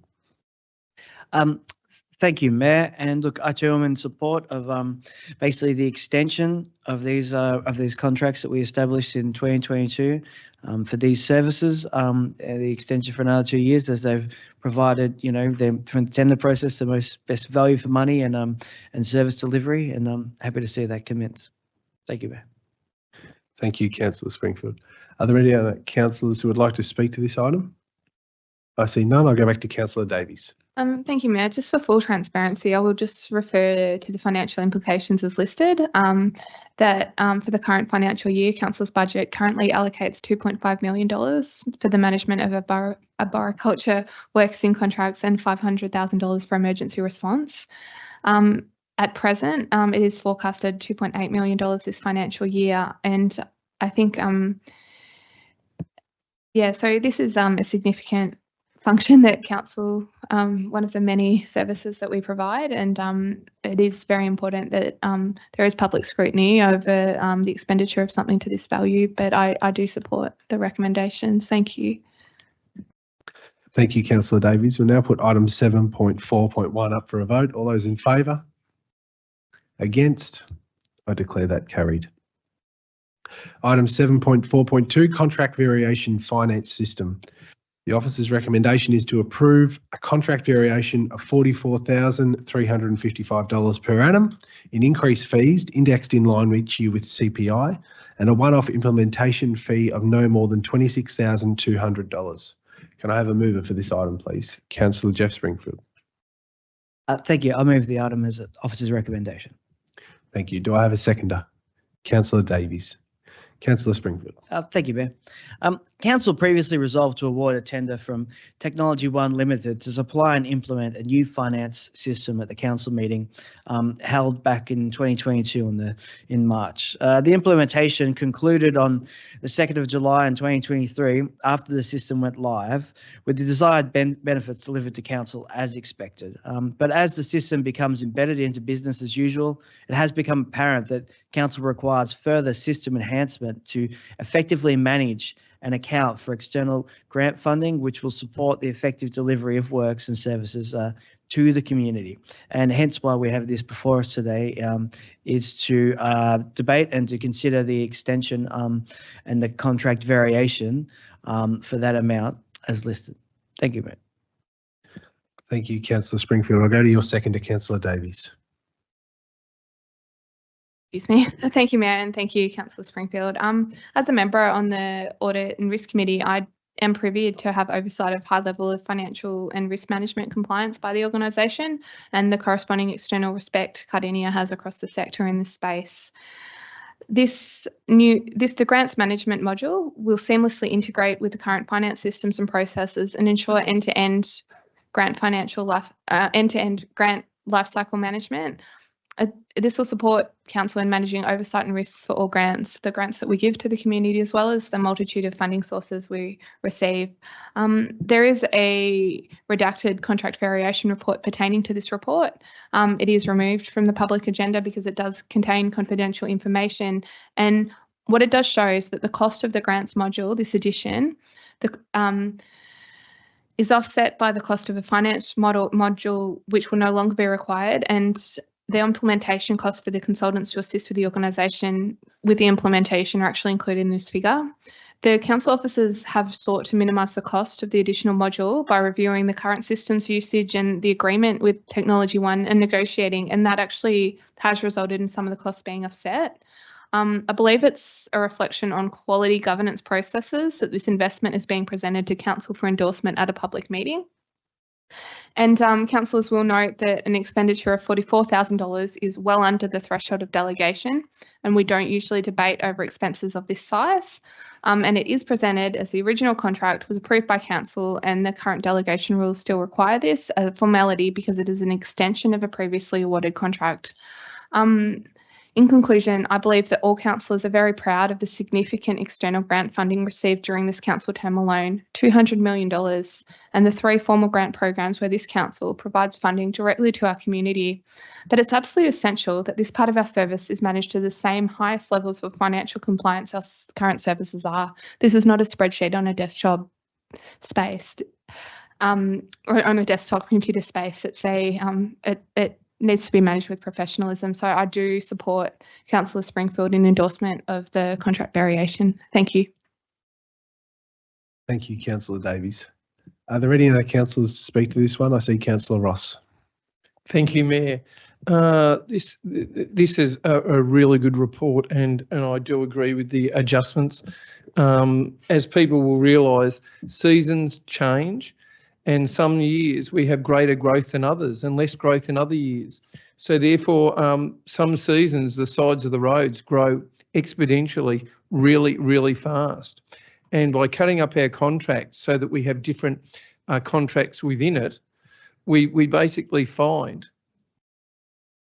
where we used to have. Councillor, I was just making sure you're speaking to the finance system variation, 7.4.2? No. No, that's No, okay. I'm on another track. I'm sorry That's about okay. that. I will get to that one. I'm sorry about that, Mayor. That's okay. No worries. All right. Thank you. Are there any other councillors to speak to item 7.4.2? I see none. I'll go back to Councillor Springfield to sum up this item for us, please. Thank you, Mayor. And in summary, the recommendation is that Council approve the contract variation of $44,355 per annum for this contract. I'll leave it there. Thank you, Mayor. Thank you, Councillor Springfield. We'll now put item 7.4.2 up to a vote. All those in favour? Against? I declare that carried. Moving on to item 7.4.3, Capital Works Carry Forwards and Variations 2023 to 24. The officer recommendation is to approve final carry forward from the 23-24 budget of $27,683,098 to approve an increase in the total budget for OIU temporary facilities to $554,139 and to approve an increase to the total budget for Officer District Park, now called Taronga Park, to $9,021,999 and increase the approved contract value to $8,680,973 excluding GST. Do I have a mover for item 7.4.3? I see Councillor Davies. Thank you, Mayor. I move the officer recommendations. Thank you. Is there a seconder? I see Councillor Springfield. Councillor Davies to speak first. Councillors, I take the report as read and for transparency to anyone listening or watching, this report is one part with key information and two part that are asks. Firstly, the 24-25 budget that was approved has a $20.8 million identified carry forward and the recommendation is that we increase that to $27.6 million and the reasoning is all provided. The organisation has also reported it has the capacity to deliver a program of to deliver works of this size in the carry forward. Responsible financial management is a critical aspect of a council's role in setting up strong systemic governance, ensuring we all hold each other accountable and the organisation accountable is important. In this term, we've seen new governance rules, new authorisations and delegations, and new financial authorisations. It is a reflection of quality systems to see these two variation requests. With regard to Taronga Park, council officers are estimating as many as 5,000 people might attend the opening weekend based on recent openings and events of a similar scale in other regions. Any resident who built in Grandview on the Hill experienced huge site costs.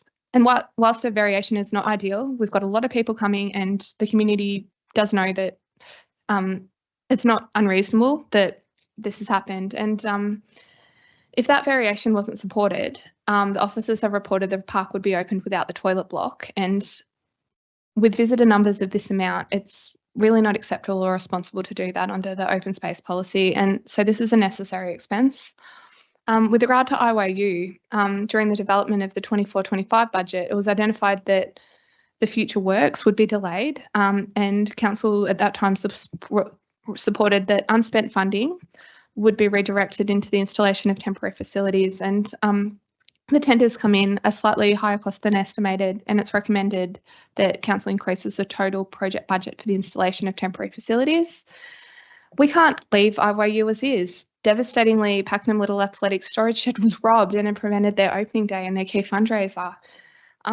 These are projects that are underway and in progress, and the fact that despite a $90 million capital delivery, we'll only see two variations. I think that's actually a very good sign of a responsible financial management. So I do seek councillor support, noting and endorsing this report. Thank you.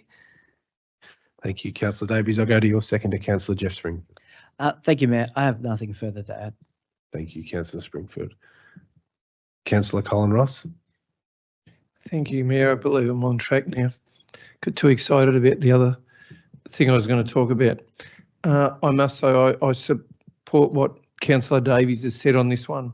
Quite often contracts come in and because projects are done over such a period of time, we find that things blow out in different costs and different tenders don't come back as we would think that they would. Sometimes things that didn't jump out at you at the start jump out to make a project workable.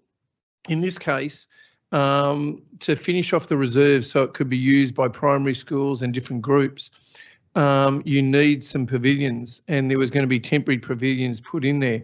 Unfortunately, the cost of the whole reserve went over what was needed, and there were certain things in there which weren't options. They were actually need to haves within there talking to the club.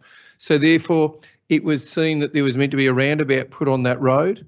So one of the options was to make the project happen, that we put the roundabout back and we take that money into the reserve so that we can put those temporary pavilions in there so it can be workable for all people. When you talk to the athletics club, they shared with us that without these pavilions, Athletics Victoria and that would not sanction so many things that they might be able to do, having a wonderful track and a wonderful place in proximity to all the schools in Cardinia Shire and the surrounding areas in West Gippsland. So this is one of the things where occasionally we finish up with a shortfall, even though we brought the money over from the roundabout. We need an extra $66,000 to make it all happen. So I hope my fellow councillors support this. We do have other projects too, which will go through exactly the same thing.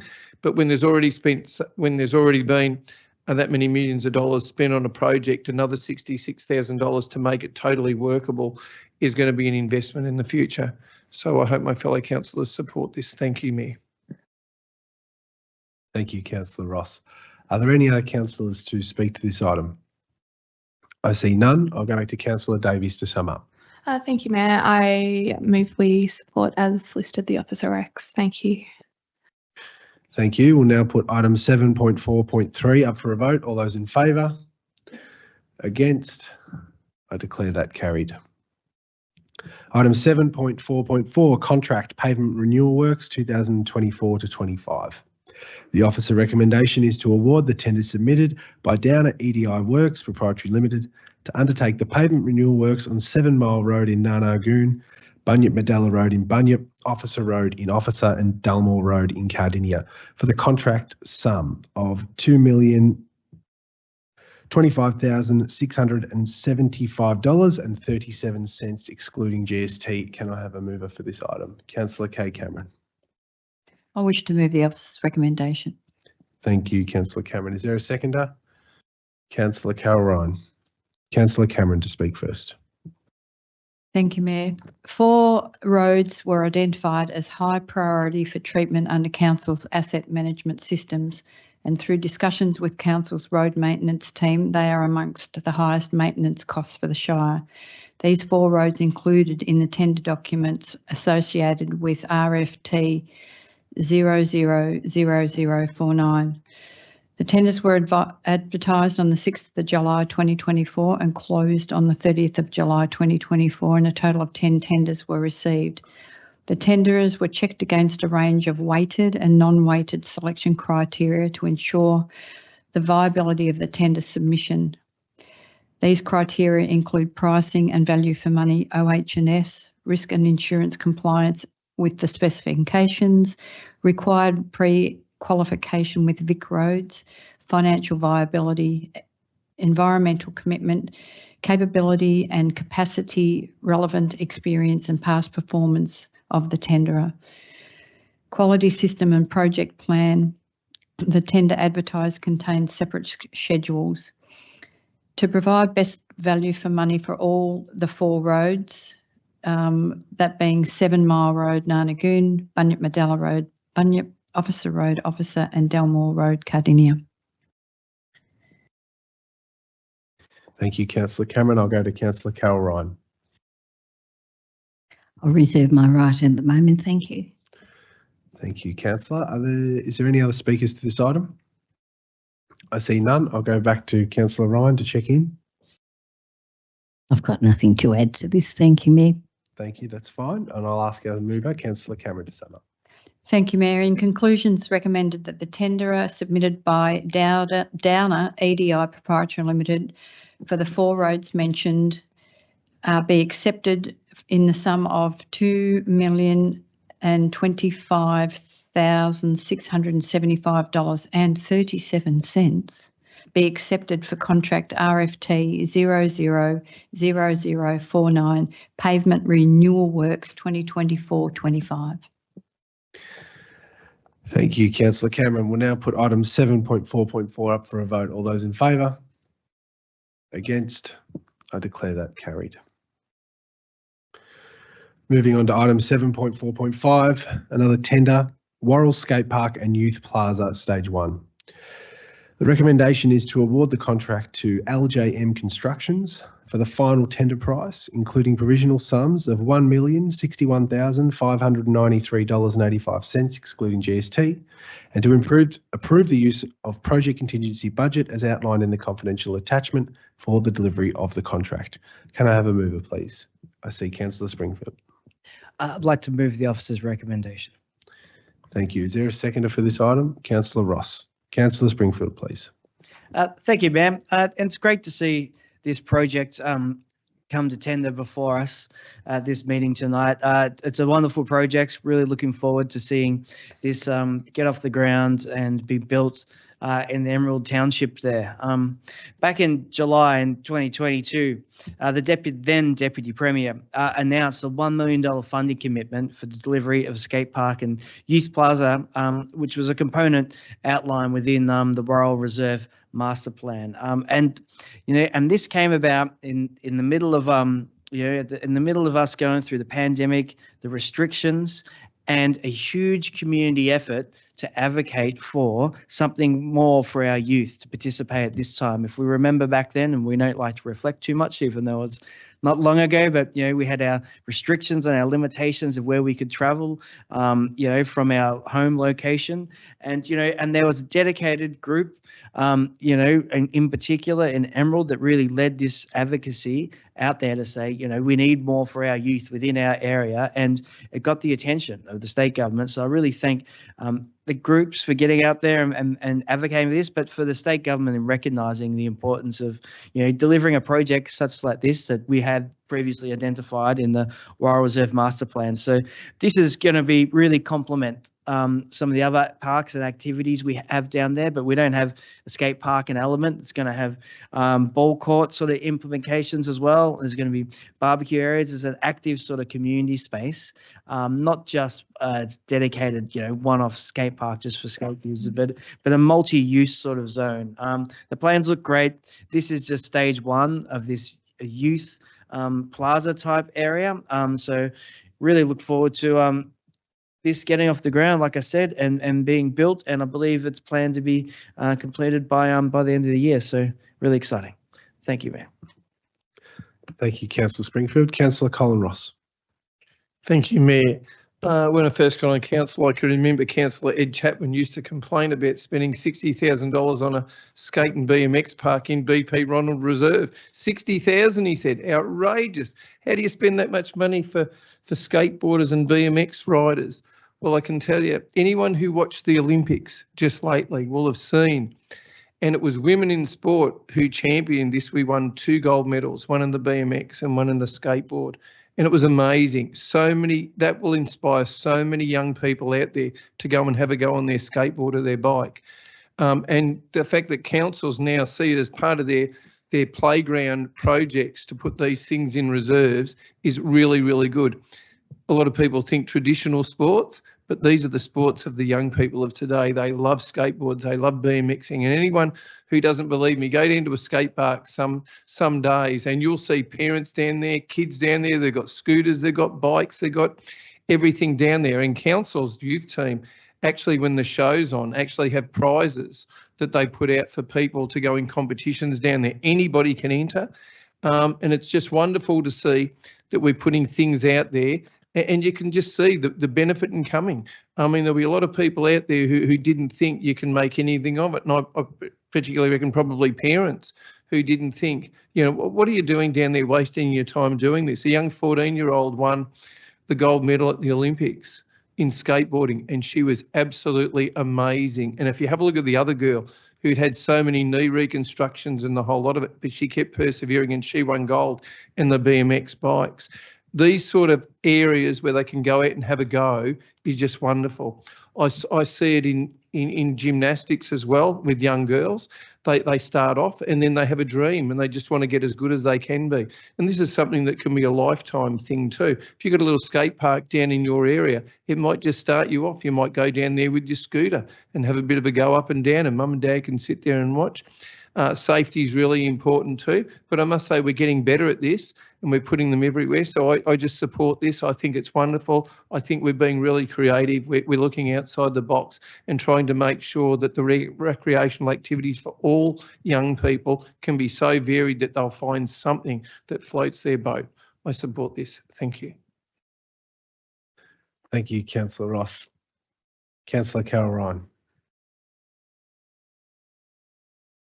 For you, Mayor.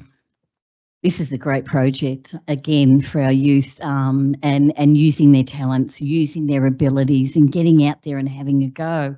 And hopefully more will follow.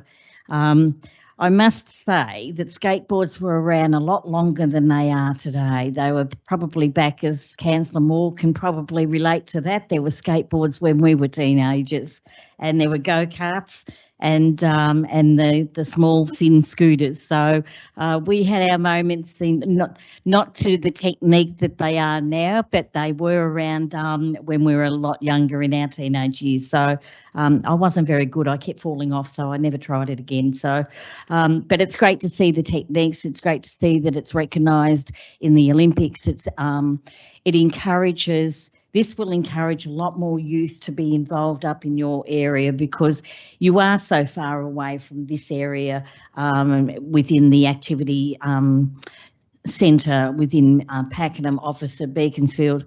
But, I think it's really absolutely fantastic, and I'm glad that it's gone forward, and I'll look forward to being up there and having a look when it's completed. So I'm in support of this. Thank you. Thank you, Councillor Ryan. Yeah, I think Keegan Palmer and Arissa True are very happy with this one tonight. Are there any other councillors to speak to this item? I see none. I'll go back to Councillor Springfield to sum us up. Thank you, Mayor, and thank you to all my fellow councillors for their supportive words towards this project and in support of this tender moving forwards. Again, this will be a great addition, for the youth in our area up there in the hills. And one of the things I think I've taken away from my time on council is, how important active community space, public active space is in our Shire of what we can deliver as a council, providing not everyone has the means and the funds to engage in all the other sort of recreation activities that cost money and this and that, but creating spaces, good, clean, open spaces where youth and people of all ages can participate in sport, enjoy the outdoors, is so important for us. And this will be a real key component for us up in the hills. Again, my sincere thanks goes out to the state government for delivering $1 million of funding to help deliver this project. And again, my gratitude to the community that advocated so strongly for a project like this that helped to see this funding secured. Thank you.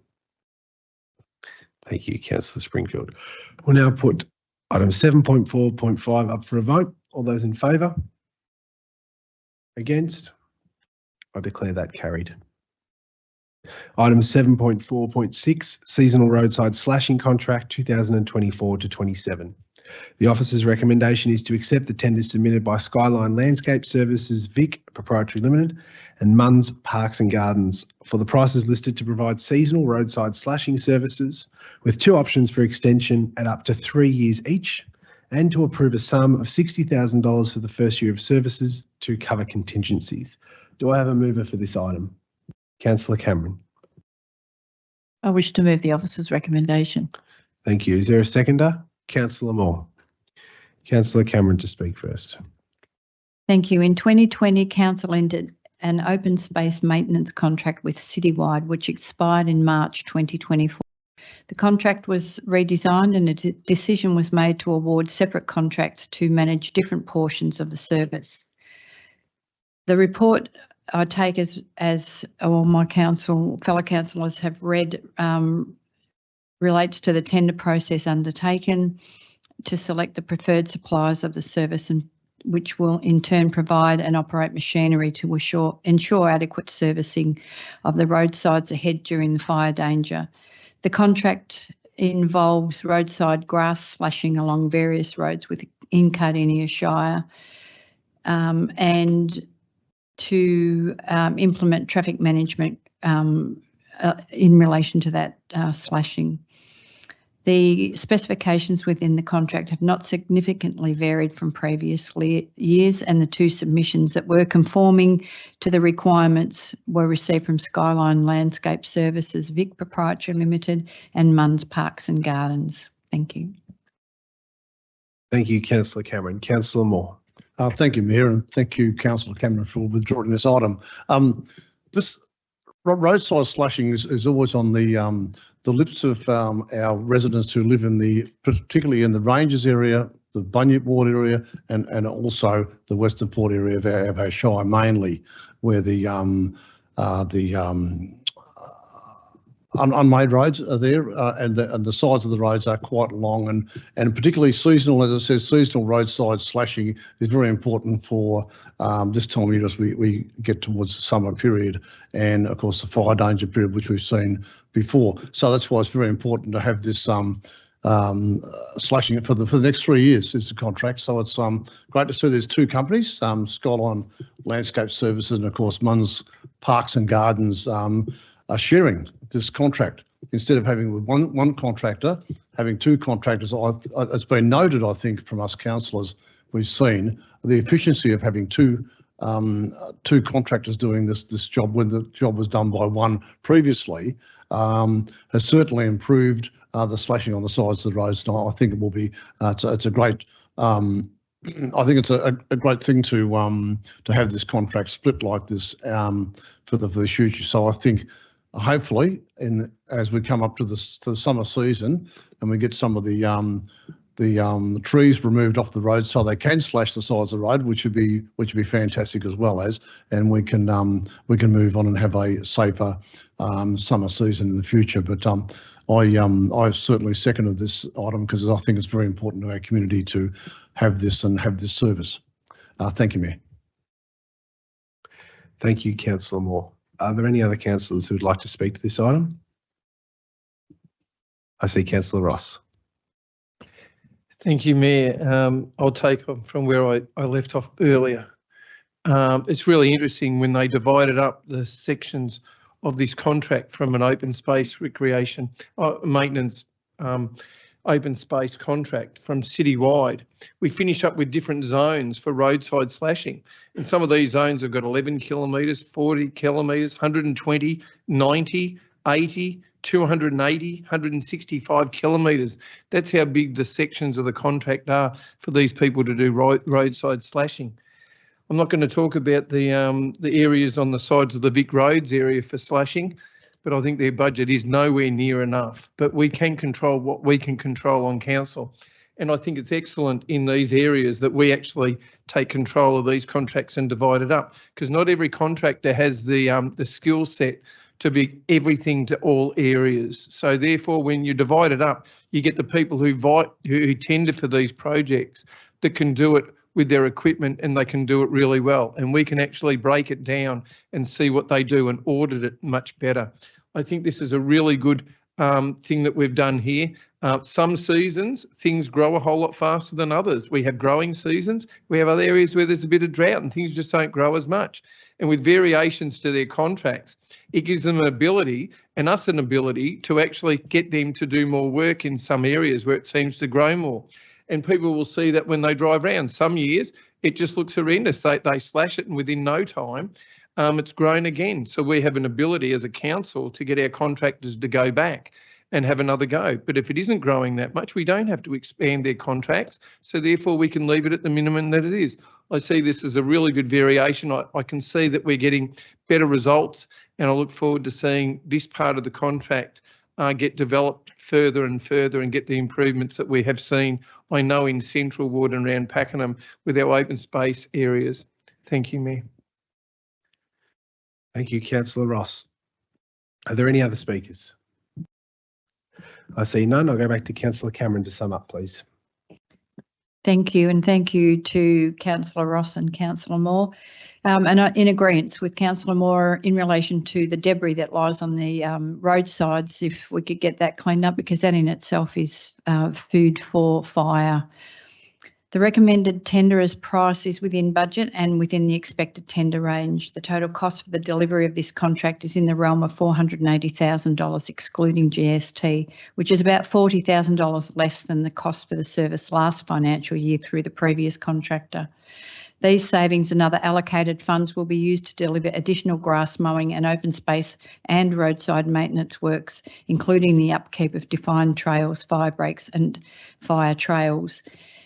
Council's redesigned its open space maintenance contract model requiring separate tenderers for different services. The tender process for roadside grass slashing resulted in 2 conforming submissions. The tenderers demonstrated experience, safety management and positive client relations. The recommended tenderer's price is within budget and has yielded cost savings for the service. Thank you. Thank you, Councillor Cameron. We'll now put item 7.4.6 up for a vote. All those in favour? Against? I declare that carried. Moving to item 7.5.1, Environmental Council Plan Initiatives Quarterly Report. The officer recommendation is that we note the report. Do I have a mover? I see Councillor Springfield. I move the officer's recommendation. Thank you. Is there a seconder for this? I see Councillor Ross. Councillor Springfield to speak first. Thank you, Mayor. Look, this important quarterly report provides an update on projects, services and actions that are undertaken by the council to deliver on the council plan focus area number 3, thriving environments and its associated initiatives, which is a priority in that we value our natural assets and support our biodiversity to thrive. We place a high value on our natural assets and biodiversity. We take action to help our natural assets and biodiversity thrive and build their resilience to climate change and natural hazards. We enhance green spaces and habitat links, support our communities to live sustainably and champion sustainable development and waste management practices. Why I think it's important for us to get feedback on this is just so we can keep to date with all the great work that the officers are doing in the background, which to my heart is so important for the area and where we live. We have this interface council, we call it, and it's the interface of what really metropolitan Melbourne looks like into our highly diverse biodiversity hotspots and these threatened areas that really have natural wonderful assets, such as, around in my backyard, we've got lyrebird and platypus still running around.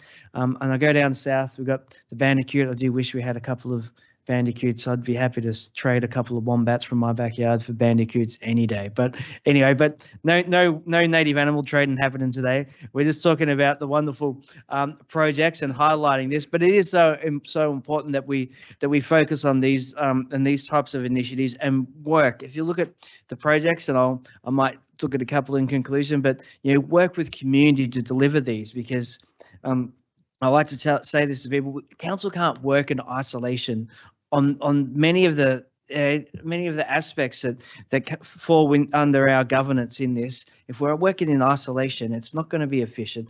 We need to deliver good efficiencies, and to be effective, we need to be hand in hand with the community that we're here to represent. And you can see how well that these community groups that run these environmental sort of local groups, they put in so much time and effort and dedication because they really care about what they're doing. So everything we can do to support them, I think, is just fundamental to us maintaining this wonderful lifestyle we have in this region into the future for our children and our children's children.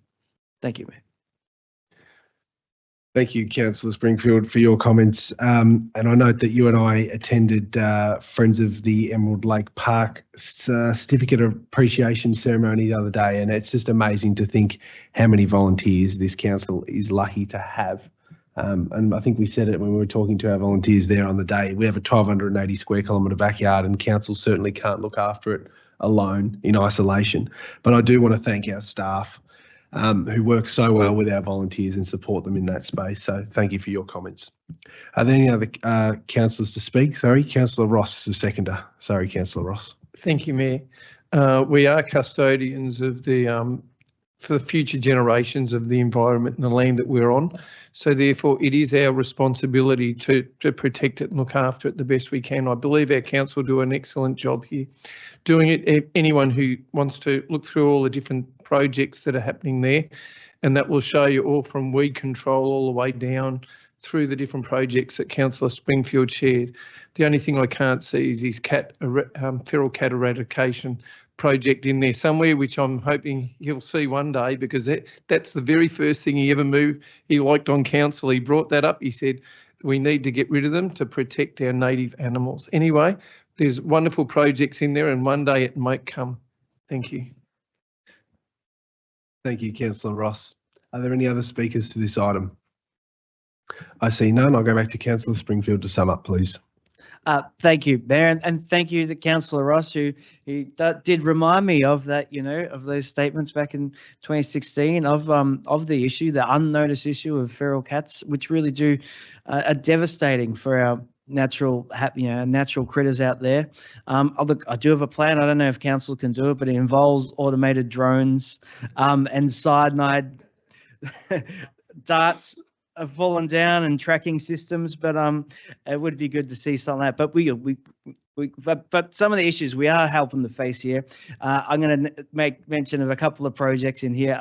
The Community Biodiversity Incentive Project, which council provides up to $6,000 grant funding to environmental community groups that support biodiversity and meets council's BioLink plan outcomes. And from that initiative, 8 community groups were funded through the grant in this last year, and that was provided good biodiversity outcomes across 18.2 hectares. And this is all about connecting BioLink corridors. So 6 BioLink corridors were identified in these groups for this grant funding, which helps to connect these areas where little pockets of our native endangered fauna can move and migrate and meet their other little communities and keep that sort of program going, because again, they can't be in isolation either, because you can't thrive one bandicoot at a bush at a time. It needs to be able to. Anyway, I'll get off my little thing, but great projects. And another one quickly was just the was the wildlife gardening workshop, and just helping to present community how you can set up your gardens, your own backyard, your own little garden, to best help biodiversity thrive in that area. And it's something I encourage anyone listening today to see how they can become involved and potentially receive a grant in the future, or work with one of these community groups to help turn their own backyard into a natural asset for our biodiversity within the Shire. Thank you. Thank you, Councillor Springfield. We'll now put item 7.5.1 up for a vote. All those in favour? Against? I declare that carried. Thank you, councillors. Moving on to item 7.5.2, the community engagement update, and the recommendation is that we note the report. Do I have a mover for this item? I see Councillor Davies. Thank you, Mayor. I move that council notes the report. Thank you, Councillor Davies. Is there a seconder? Councillor Springfield. Councillor Davies, speak first. Thank you, Mayor, and thank you, Councillor Springfield.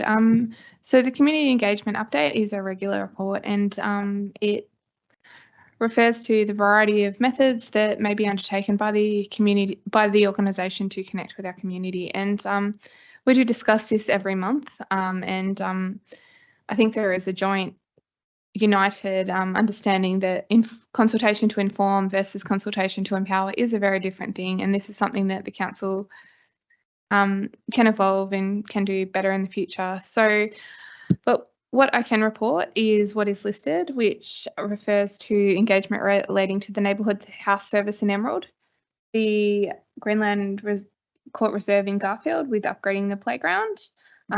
There has also been engagement regarding the Princess Highway intersection upgrades, which are really exciting. There's also a new pedestrian crossing in Village Way in Pakenham, and the roadworks on Oxford Street and Lang Lang have also been put to public engagement. So in conclusion, I think this just needs to be noted, and council should receive the report. Thank you. Thank you, Councillor Davies. I'll go to Councillor Springfield. Thank you, Mayor. Look, it's a great report to have this in our meeting agenda each month. to help us highlight the community engagement activities that are being undertaken, and and enlighten community members that are listening in, and I'm sure there's thousands of them right now, that wish to look at what they can, the opportunities they can engage with. But just one quick note of the neighbourhood house service in Emerald, and this is consultation with the community about the neighbourhood house services that they would value and like to see from 2025 onwards happen in that space. So I encourage anyone in the community that has interest in this to jump online, or there is a couple of informal drop-ins happening at the Hills Hub, and that's going until the 30th of August. Thank you. Thank you, Councillor Springfield. Are there any other speakers to this item? I see Councillor Moore. I'd like to talk about the, this is a great report. I mean, this wasn't always on our agenda, the community engagement report. So I think it's a really great initiative to have this, where we're showing how transparent we are and how we community consultate with their community on particular projects. One in particular is the one in Garfield, which is Greenlands, which is a very old park playground. Updating playgrounds is on the lips of Bunyip ward councillors all the time, and particularly at the moment, particularly on Facebook. You'll see it all over the place because of it seems to be on their high priority. And of course, the new candidates coming up will be focusing on the new parks. But the period of engagement was from 17th of July to 14th of August, and marlights to residents within 400 metres of the site were mailed out to, and letters to the primary schools and the playgroups in the local area, and signage on the site with a local QR code. This is brought to bear from the Active and Connected Communities group, who do a fantastic job in our community. And it's really great to see another car park, not another car park. It has car park there, by the way, but for the Garfield area, because these playgrounds are getting old and a bit, and it's a growing area, Garfield. It's a beautiful area, Garfield. And so to have this community consultation, and I'd love to see when this thing gets built in there in the future down the track. Thank you, Mayor. Thank you, Councillor Moore. Are there any other speakers to this item? I see none. I'll go back to Councillor Davies to sum up. Thank you, Mayor, and thank you, councillors. I move that council notes the report. Thank you, Councillor Davies. We'll now put item 7.5.2 up for a vote. All those in favour? Against? I declare that carried. Moving on to item 7.5.3, the major projects report. The officer recommendation is that we note the report. Do I have a mover for this item? I see Councillor Cameron first. I move that council notes the report for the August 2024 major roads project. Thank you, Councillor Cameron. So that's the officer recommendation. Yep, thank you. And do I have a seconder for that one? I see Councillor Moore. Thank you, Councillor Moore. I'll go to Councillor Kay Cameron to speak first. Just a note that this report was correct at the end of July 2024 when it was written, and it's just outlining what council is doing across the Shire. So it relates to recreation reserves and sporting facilities that are being built currently. That includes Coorup Bowls Club and Coralline Football Pavilion, sporting fields, which is the Worrell Reserve Skate Park, roads with the strategic road sealing program that council is undertaking. So there's approximately 25 kilometres of roads across the Shire that have been identified for upgrade to improve transport connections, one of which is Mount Lyell Road at Lang Lang East. There's Bessie Creek Road, Narnagoon North, Evans Road, Bunyip, Main Drain Road, Cooey-Rupp, Boundary Drain Road, Cooey-Rupp. There's the McGregor Hobson Road, Soldiers Road that has been constructed, and the project was fully funded by council, Door Road, Narnagoon, and the list actually goes on for some time. So this is just about everything that's happening in the Shire in relation to major projects. Thank you. Thank you, Councillor Cameron. Councillor Graham-Moore. Thank you, Mayor. I do look forward to this this report coming up monthly, and I do want to thank the staff for upgrading it. It is a lot more late model today and up to date. And once upon a time, it was a little bit lacking in when it was to be delivered. And I do note there are roads in here. We talked about roads before.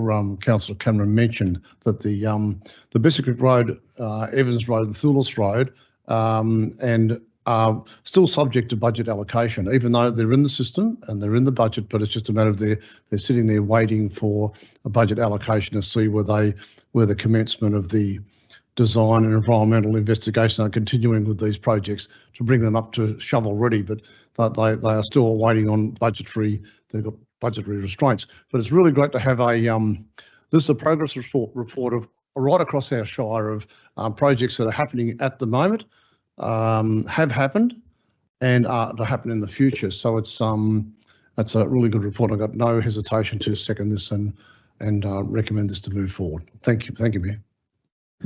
Thank you, Councillor Moore. Are there any other speakers to the major projects report? I note Councillor Carol Ryan. Thank you, through you, Mayor. I just wanted to mention one that's on a lot of conversations that we've been having is the Pakenham McGregor Road duplication, including Henty Street intersection, and the project description upgrade of the intersection to signalise the intersection. The funding, council and DCP funding are in place to complete the design. The Victorian Government announced $6 million for funding for this project through the Growth Areas Infrastructure Contributions Fund to deliver this project. Council funds are also available to complete this project. The timing of the works will be linked to the rail removal by LXRP and coordinated with other state and council projects in the Pakenham area. Just a little bit of an update there. Detailed designs are progressing. A consultant has been engaged to determine the level of service impacts. Following this, the design can be finalised. The signalisation of Rogers Street intersection will now be included in that scope of this project. Thank you. Thank you, Councillor Ryan. Are there any other speakers to the major projects report? I see Councillor Ross. Thank you, Mayor. When I look through this, I get really excited being a waste tragic, even though we don't have a waste committee to go to anymore. People will notice one of these roads has got 1,500 tonnes of recycled glass put into the pavement that's going into the roads. So anyone out there who doesn't think it's worthwhile recycling or doing those things, if you didn't put that glass in there, some other virgin product would have to be put in there. So it's really good to see that our Shire is actually embracing using recycled goods and putting the glass into the roads. That's 1,500 tonnes of glass.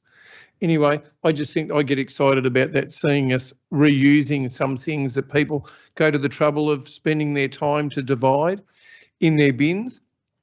And I look forward to seeing more and more things come through in our projects that we can utilise, that our ratepayers go to the trouble of dividing, particularly the young generations of today. Rather than using virgin material, if we can use more recycled material, that would be absolutely wonderful towards their future. Thank you. Thank you, Councillor Ross. Are there any other councillors who would like to speak to this item? I see none. I'll go back to Councillor Kay Cameron to sum up. Thank you, Mayor. Also included in this report are drains and bridges, footpaths, there's open space works, there's capital works, including building project, the early learning centre projects, and the list absolutely goes on and on. So council's very busy doing all of this work within the Shire for the community. And I think it's just fantastic to read and see exactly what's going on and how much work council is actually doing. Thank you. Thank you, Councillor Cameron. We'll now put 7.5.3 up to a vote. All those in favour? Against? I declare that carried.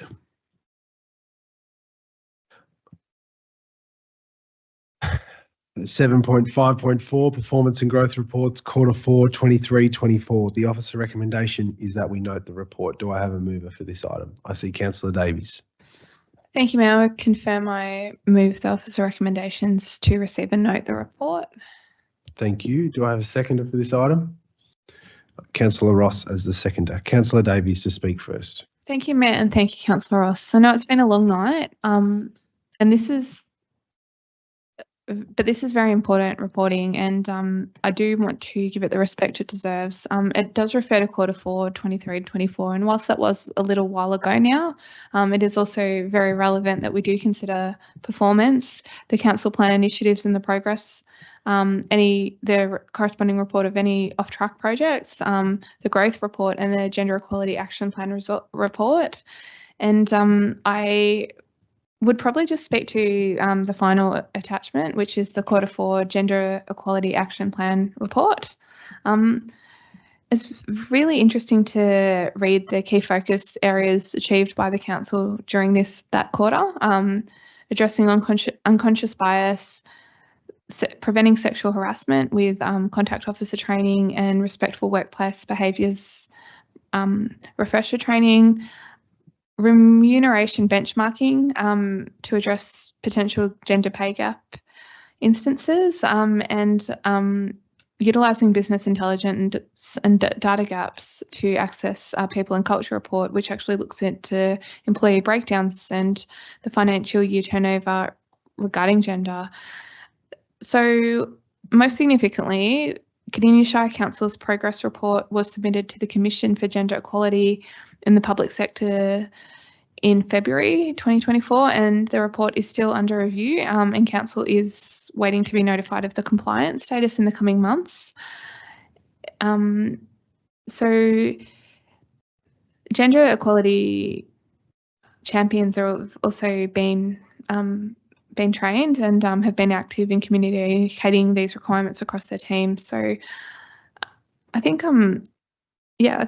this is it's really important to review this and to read this and to make sure that we are across the associated rollout of a program that we spent so much time on earlier in the council term, and it's for noting, but I would encourage all councillors to ensure that that they do speak to aspects of the performance and growth reports that do mean something to them. Thank you.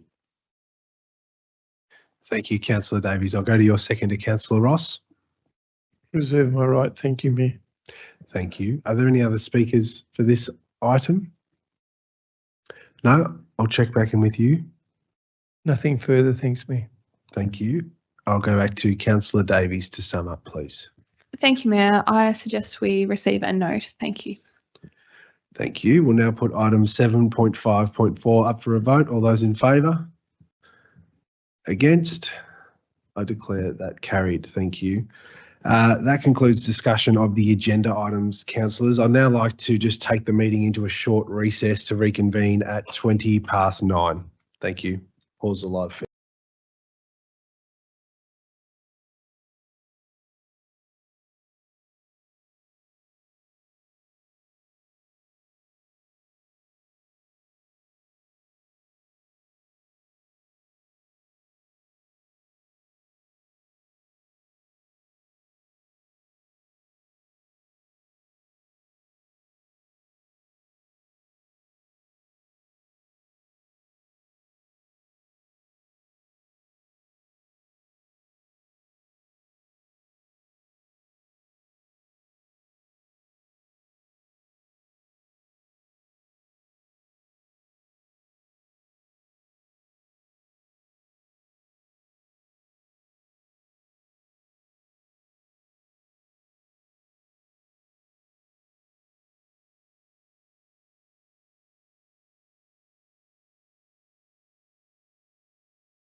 the public record to other Victorian councillors that in the lead up to the federal elections, the National Growth Area Advisory Committee are this week considering endorsing a decision requesting an additional $5,000 contribution from each of the member councils. And this is to enhance the advocacy to the federal candidates in the upcoming federal election to really try and get commitments and buy-in on both sides of politics on what we need. So having reviewed documentation at present on Wednesday, I do intend to support this. We are critically underfunded comparatively to similar sized populations. Combining Dandenong, Casey and Cardinia, our population will soon match Tasmania, which is a whole state. It's 1 in 5 Australians that live in growth areas, and the lag in infrastructure and service funding that comes in after the houses and after the population, it's often 20 years too late. So should this motion be carried, my understanding is that it may come to a future council meeting for endorsement, potentially in about 6 months' time, to provide that additional co-fund, hence my speaking to this tonight for transparency. Briefly, in terms of local activity, I can report I had the privilege to join the Lakeside Scouts and senior members of Scouting in Victoria celebrating World Scout Day, and was really privileged to enjoy an early walkthrough at Taronga Park with Councillor Cameron. There's certainly been a few sporting successes, and I'd like to just briefly join Councillor Kowalczyk in wishing the very best to the Pakenham Lions women's AFL team as they play the Division 1 grand final this Saturday in Kilsyth, and what an exceptional effort. Thank you. Thank you, Councillor Davies. Are there any other councillors with matters to report? I see Councillor Kay Cameron. Thank you, Mayor. I just would like to say how lovely it was to go to the renaming of the Officer Rec Reserve and see the family of the late Rob Porter and how appreciative they were of the renaming to the Rob Porter Rec Reserve. It was fantastic. Also, this past month I sit on the Western Port Biosphere CLC, and we had a tour of the old Holden Proving Ground. It was absolutely amazing, and I have to say that my father was actually on the roads team that built all the roads in that proving ground. So it was just, a little bit of history there for me as well. And then, of course, on Saturday, we had the always outstanding citizenship ceremony. So there was a lot of people there that became new Aussies, Aussie, oi, oi, oi. So that was the song for the day. So everybody was so keen and happy, and the celebrations afterwards were abounding. So it was just another great day. Thank you. Thank you, Councillor Cameron. Who's next on the list? Councillor Carol Ryan.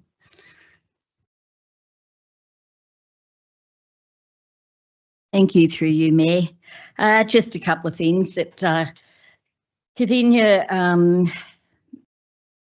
Shire Mental Health Wellbeing Action Team. I'm on that committee, and it's been running since 2016, and we've had many partnerships, and that's part of what's formed, getting some of the partnerships to move into the coming under the livable plan. And I thank the team that I interact with on several occasions on a monthly basis, and we have outside sources as well that works really well within our community, and it's great that we're all active in different ways and we're all bringing something to our shire that no other shire is really bringing, and we're very proud of it. The other committee is the South Eastern Mental Health Wellbeing Partnership Board I'm on, and that covers all of South Eastern area. We get together 4 times a year. We talk about mental health services and mental health and wellbeing.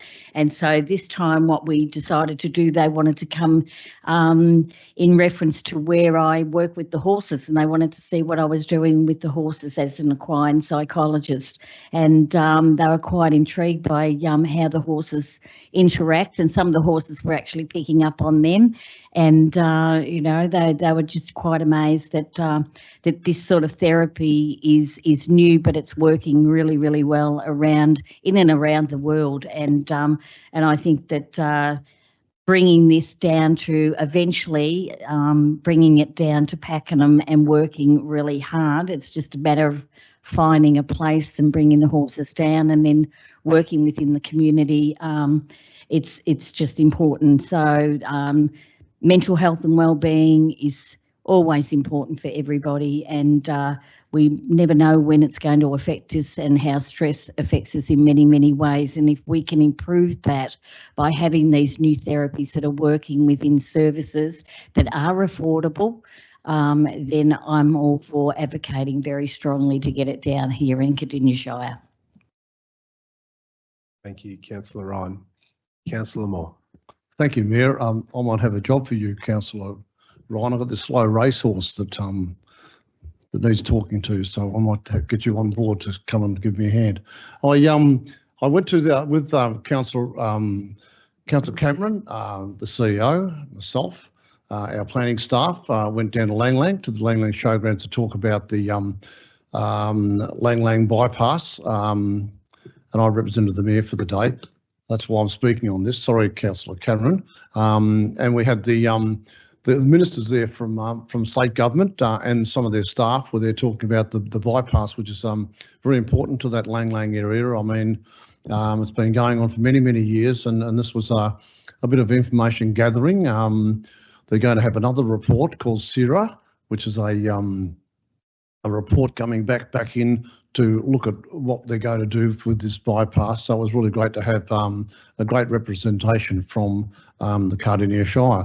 The other day, the Mayor and I, we went to Garfield, the wonderful Garfield, and went to an unusual thing. This is a blue tree opening. It's a tree that's painted blue. It's to do with mental health, as you were mentioning before, Councillor Ryan. And I know how important that is to be acknowledged and have made awareness in our communities. Mental health is so strong. And Andrew was there to open the event with this beautiful painted tree in the main street of Garfield, and it's going to have a plaque on it and information about mental health, and people will stop and have a look and see what that's about. We went from there to the Garfield business group and spoke to them about the needs for Garfield, what the future what future items that they want in place. So it was a really great meeting to go to, because they're such a connected community, Garfield, and the business group that they have there do a fantastic job with all the car shows they have there. They have the wine and food festival, the Christmas festival there. So they're really connected to the community and really promote Garfield as a township. I think Mr. Mayor, I hope you agree that I'm always left in the dark. It's always me. I think you'll agree that that they're a model township. If you want to do a township and promote a township to the full degree, you would have to look at Garfield's business group, because they do a fantastic job there and so I congratulate them. And we're going there tomorrow to open the Garfield Netball Pavilion. Exciting days in Garfield. So it's really good stuff. Thank you, Mayor. Thank you, Councillor Moore. Councillor Jeff Springfield. Thank you, Mayor. And there's a lot of activity happening this time of year, but I just want to quickly note two things in particular. One of them you mentioned earlier, and that was FELP, the Friends of Emerald Lake Park. And it was a wonderful event to be able to attend that with you in recognition of some of their lifetime members, and handing out some certificates of appreciation for these members, which is so important. So the group, just to give them a little bit of a spiel here, 24 years they've been operating as a friends group that helps to maintain the park and helps to restore many of its assets and deal with the woody trees and rejuvenate pathways and such great work. In that time, they've managed to get their hands on almost $1 million worth of grant funding, and that's not just from council money coming out, but from state funding to help, in this reserve, and from DECA and all the other iterations of that department for the last 24 years. That is it's a long time, and many of these members are still involved in it. Dedicated group, and without these types of people volunteering in our community, we really wouldn't have the wonderful places and spaces that we have in our Shire. So I can't thank them enough. FELP, they're a fantastic group. Also, just a quick mention of another group in Emerald there and across the hills, which is EDRA, and I went to the AGM a few weeks back, but the Eastern Dandenong Rangers Association, which is a completely community-run organisation which helps in the promotion of tourism and events and all those wonderful things that happen across the Eastern Dandenong Ranges. And again, this was 30 to 40 people at this AGM, well attended, well supported, well spoken group that go above and beyond for what they do for their community and to help promote tourism and businesses in the local area. Thank you. Thank you, Councillor Springfield. There's only one councillor who hasn't provided a report. Would you like to?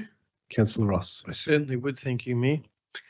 Something that dawned on me earlier was the fact that we attend the citizenship ceremonies, and I know that Councillor Moore and myself unbelievably love these experiences. On my time on council, I've seen, I think, approximately 16,000 Cardinia Shire residents become citizens of Australia. Most of them would have moved to Cardinia Shire during that period.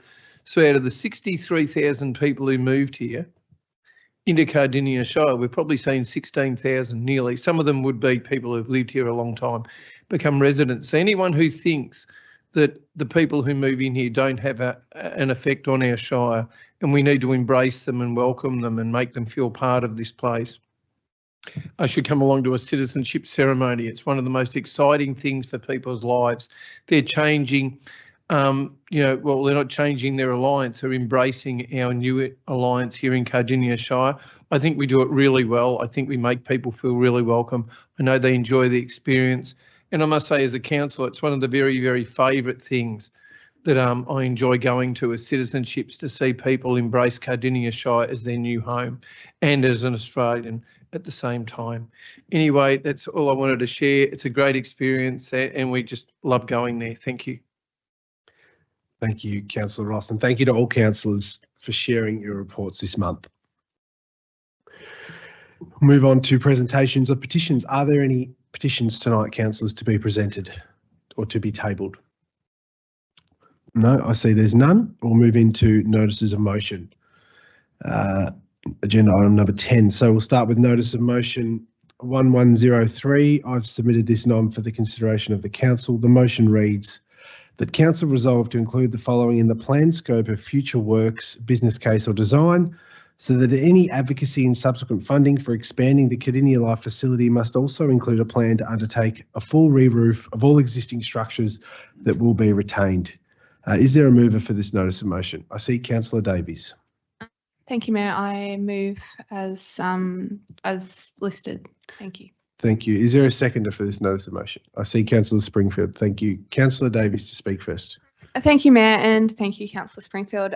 Firstly, Councillor Kwasiak, we have clearly been thinking alike, because I have a motion listed next, which will be left redundant if your motion is carried. So hopefully it will be, and if not, I could move that motion and we can try again. So, councillors, later in this meeting, a series of questions will be answered in public by a senior council officer, because Cardinia Life user groups reported that the roof above the courts, it leaks at times too frequently. And as a council, we've represented our community, we've asked this advice, and now it's going to be answered at a public meeting and on the record. So too often the leaks are happening and indoor sports are cancelled, and it's not expected and it's not acceptable to be rained out of indoor sport. And repairs have been undertaken recently, and ultimately at this stage it appears a major re-roofing will need to be done to prevent this happening in the future.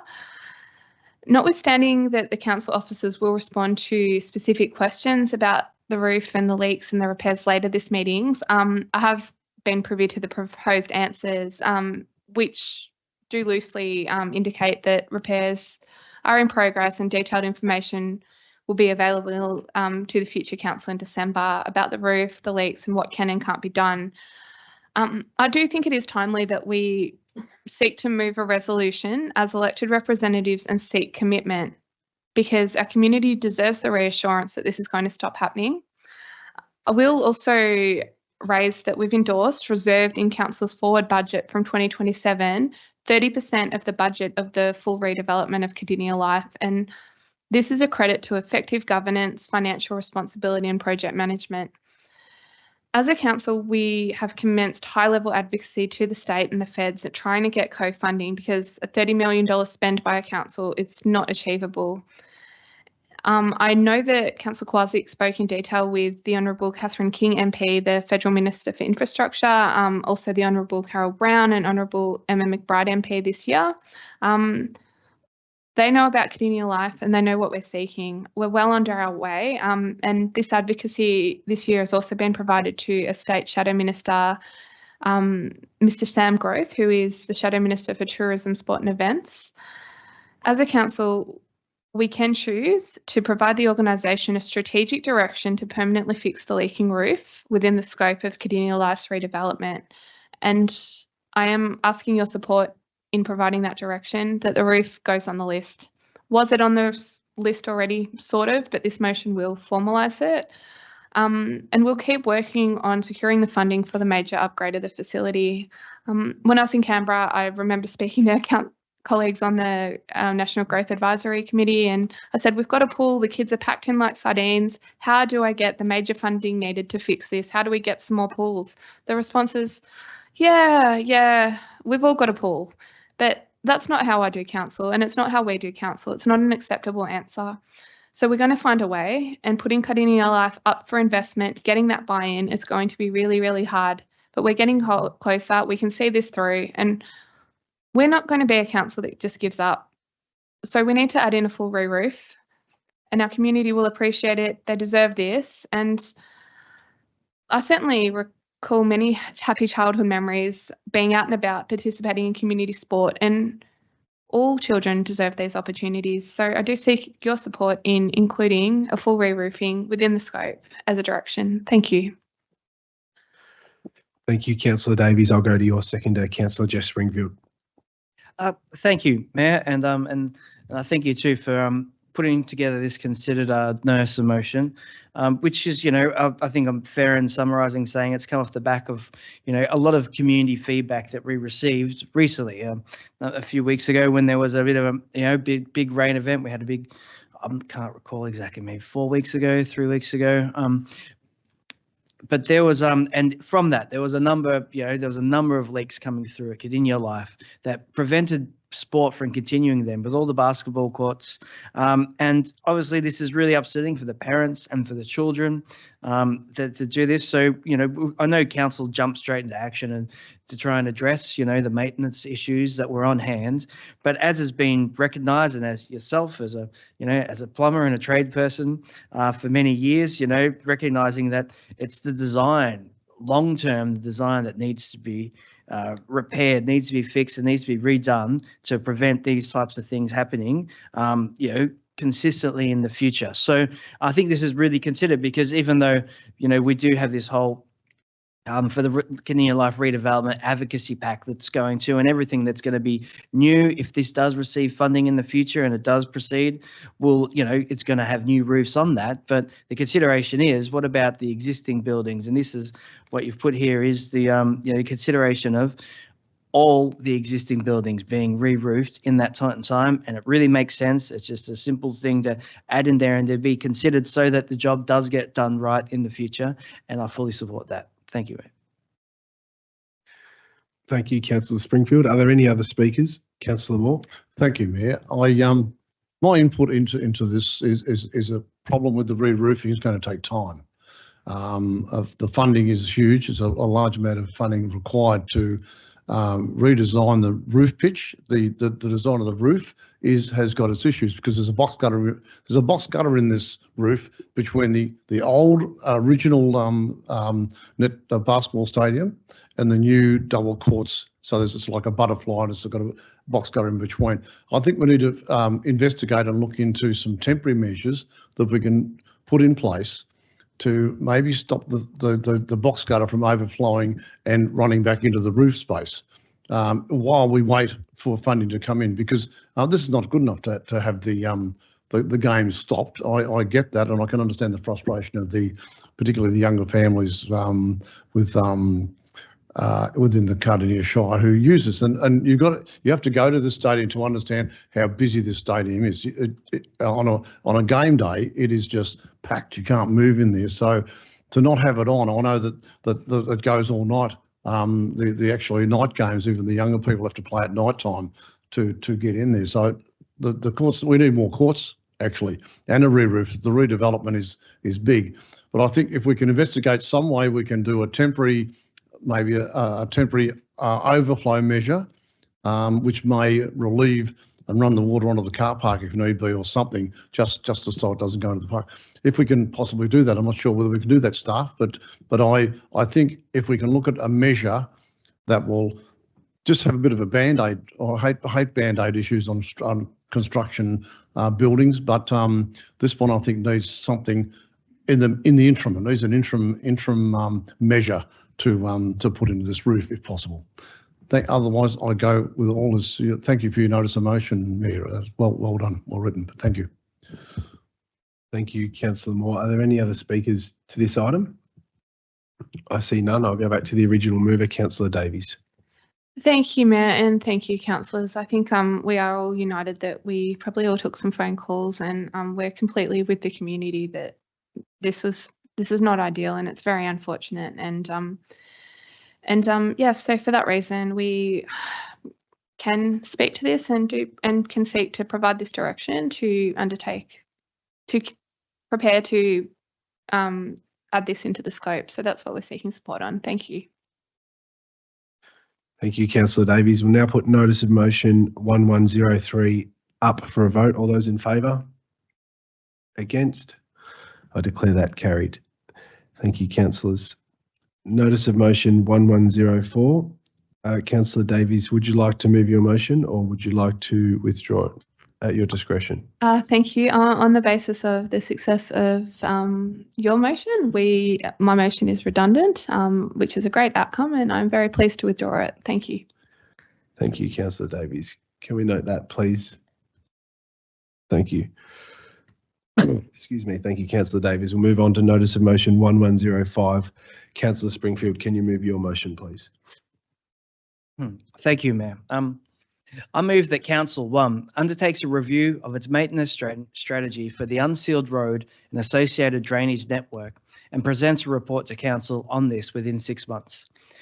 2, this review will focus on the appropriate alignment of maintenance work between the unsealed road and adjoining drainage network to best ensure good performance outcomes for these assets. 3, the review, amongst other elements, will incorporate a SWOT analysis of current maintenance practices across Cardinia's different topographical regions to help inform future maintenance strategy development.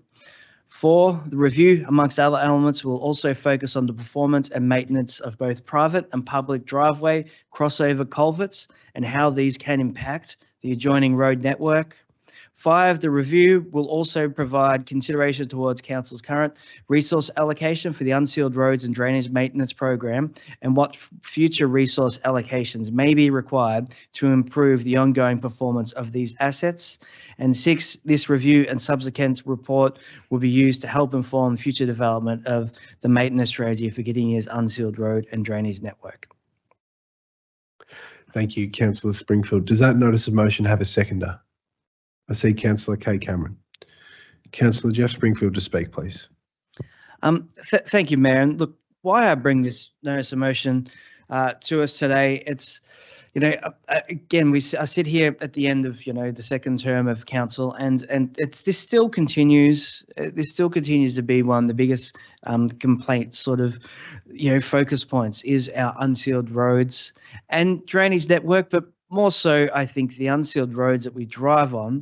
And my focus of this is to make sure it's really aligned how that drainage performance affects that unsealed road network. And look, and I do this not to try and counter what council has done in the past, because this is always a work in process. It's been in progress. That year on year we have reports on it. We try and focus on different areas, and the operations team do a great job with the resources they have.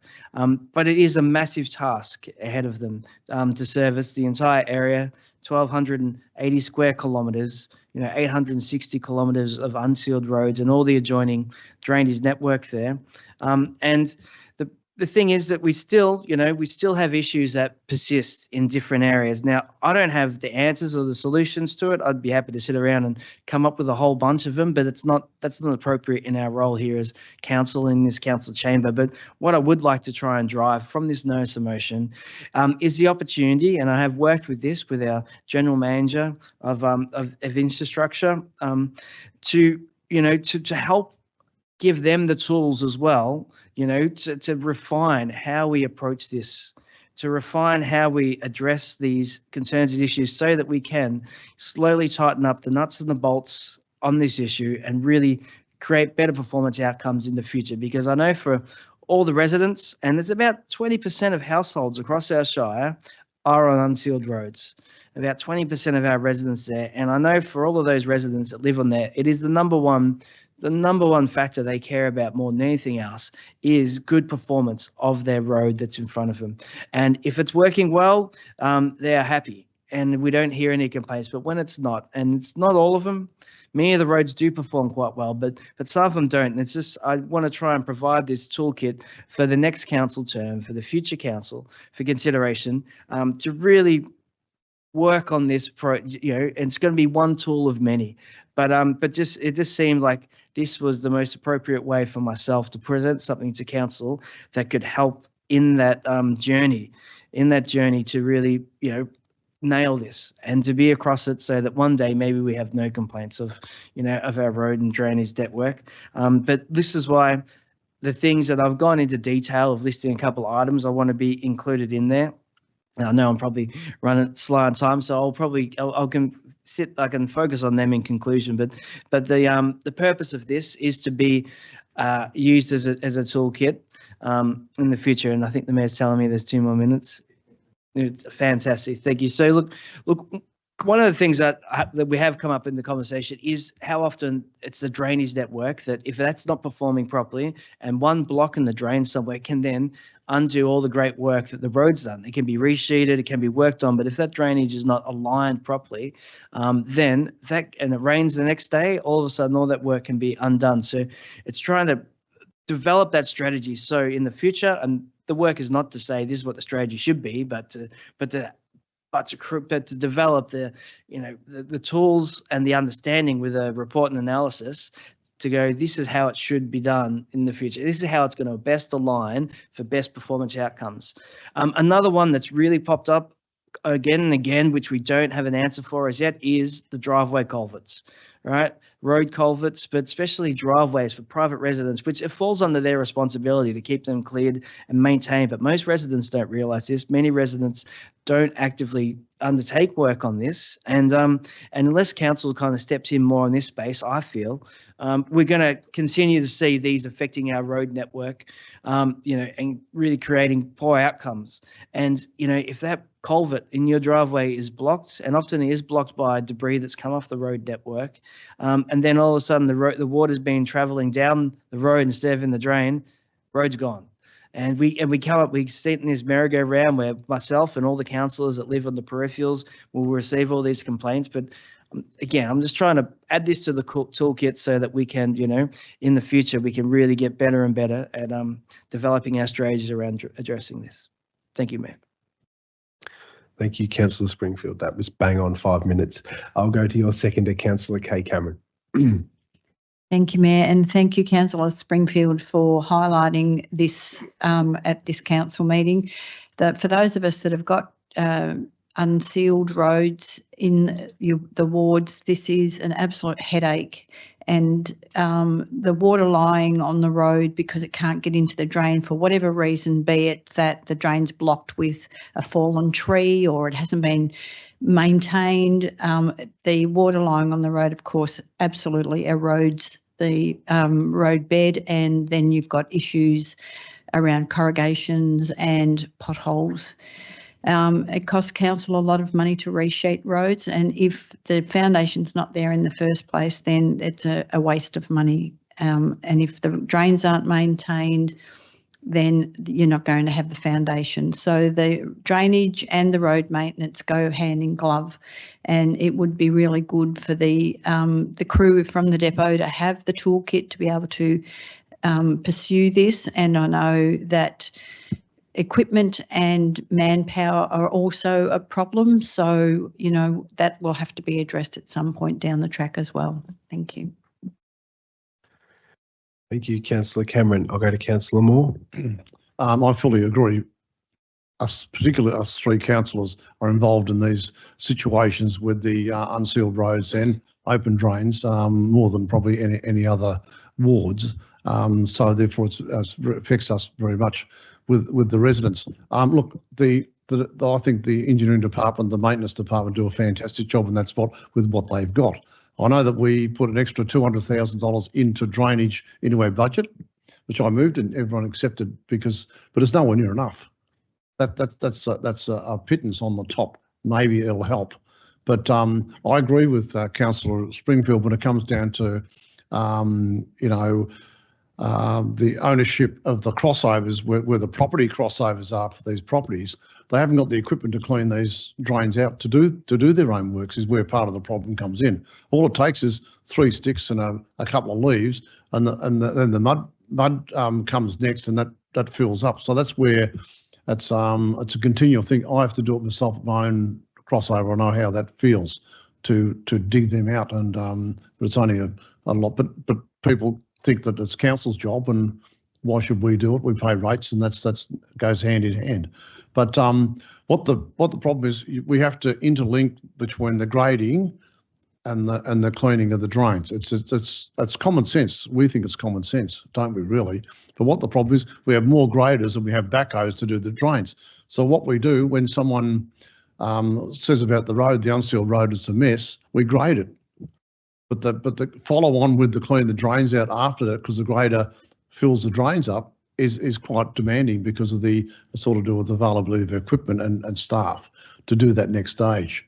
That's where the problems come in. So, Councillor Springfield, I admire your notice of motion, and I support it wholeheartedly. I think it's a great initiative, and I hope we see some benefits come back out of it for our community. Well done. Thank you, Mayor. Thank you, Councillor Moore. Are there any other speakers? I see Councillor Davies. Thank you, Mayor. I choose to take a position that when another councillor is asking for information and asking for a report, that you do try and support them. And I've also attended workshops recently with councillors and staff, and the advice has come into councillors that they want to address this feedback, and really appreciated working with Councillor Springfield and the rest of us. There is so much that can be done without notices of motions, so much that can be done behind the scenes with well-timed questions, and improvement in the road space will be achieved with or without a notice of motion. But what I do support is councillors asking these questions on the public agenda and having these answers tabled publicly, and then the elected council receiving the reports, because that's transparency, and information is power. And I really support empowering decision making with information and advice. And Councillor Springfield is asking for information and advice to, can we do this better? Ultimately, I look forward to improved local roads, and I really welcome all these efforts and all this information. Thank you. Thank you, Councillor Davies. Are there any other speakers to this item? I see none, so I'll go back to Councillor Springfield to summarise, please. Thank you, Mayor, and thank you to all the other councillors who spoke in support of this notice of motion. Look, also I'd like to thank the efforts that the operations team under Peter Benezik and all the operations crew put into trying to work up this problem, because the thing is, there's no easy solution to this. Many of these roads and the drainage network, were not built and fit for purpose back in the day when they were constructed, when they were even envisioned. A lot of the subdivisions we have in the hilly areas, would not be done today in this day and age. And if they were done, they would be done, a lot more appropriately with a whole bunch of infrastructure in there. So the catch-up game that council has on hand to try and get its grasp on all of this is a monumental task. So I don't, I really want to give credit to the work that goes into it as best as it can, but there's resources. It's a question of the resources that are available, the resources that the council has available with the size of the land mass that we have, and then just the perspective of that is like we have less income, let's say, we get less rates from less residents out here. We got 5 times, 6 times the landmass of our neighbouring councils that are closer into the city that don't have to deal with unsealed roads, don't have to deal with drainage. It's, we're actually, places like us and Yarra Ranges are in a whole different game, a whole different field of play when it comes to trying to, prioritize how our resource allocation goes to addressing these types of assets. So, but for the residents that live on these roads, this is the most important thing for most of them. And hence why I think something like this is going to help in the improvement in the future, but it's only going to be one aspect across many that will help in this. And I just think this is the consideration that I have, I think is the best way forward from what I can do to help deliver on this moving forward. But I know it's going to be a team effort for the future council just to keep this with the operations team, with community working in tie with each other to really try and create the best outcomes we can. So thank you, Mayor. Thank you, Councillor Springfield. We'll now put notice of motion 1105 up for a vote. All those in favour? Against? I declare that carried. Excuse me. We'll now move into councillor questions. Councillor Davies, you have 2 questions listed that you wish to ask. Can you ask your first question, please? Yes. So question 1 is, when is council's public transparency policy scheduled for review? And when it is reviewed next, can officers explore making all council briefings publicly available, either allowing physical access, live streaming briefings, and/or making minutes publicly available?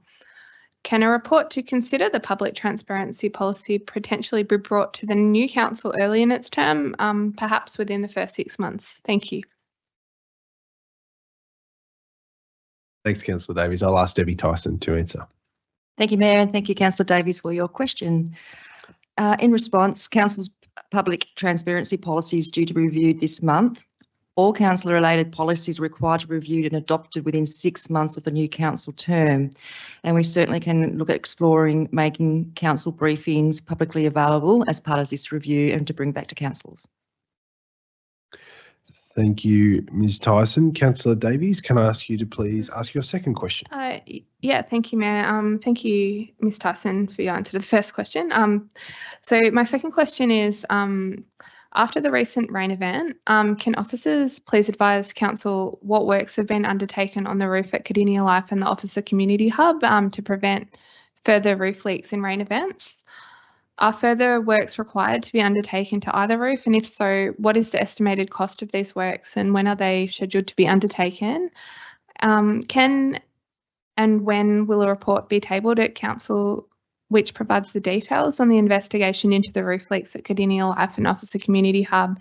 And this would include the potential scope of medium to long-term solutions with view that these costs can be considered in the next capital program. Thank you. Thank you, Councillor Davies. We'll go again to Ms Debbie Tyson. Thank you, Mayor. Thank you, Councillor Davies. I've broken your questions down to be able to respond. So in relation to the first part, after the recent rain events, can officers please advise what works have been undertaken on the roof at Cardinia Life and Officer Community Hub to prevent further roof leaks in rain events? So following the recent rain events, plumbers were engaged to inspect the roofs at both Cardinia Life and Officer Community Hub. With Cardinia Life, silicone joints in areas that had become degraded over time were resealed. A significant number of screws were replaced to ensure that they form watertight seals and that the flushing remains secure. And plumbers assessed the Officer Community Hub roof and completed some make-safe works consisting of spot sealing areas of concern. In relation to are any further works required? Yes, further works are required to be undertaken at both facilities. The proposed works at Cardinia Life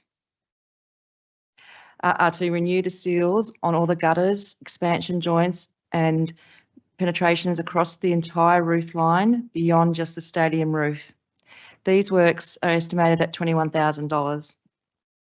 The further works at Officer Community Hub involve resealing possible leak locations around the skylights, replacement of 2 roof vents and repair of a broken down pipe. These works are approximately $2 to $4 grand. Works are expected to occur on both sites within 2 months, subject to weather conditions. And in relation to a report being tabled, certainly a report can be tabled and we can do this at the December council meeting as per your requirements. Thank you, Councillor Davies. Thank you, Mayor. Thank you. All right, we'll just go finally into the mayoral minute. And I just have one thing I want to touch on tonight. I would like to recognise the man sitting next to me, Mr. Doug Evans, officiating tonight's meeting.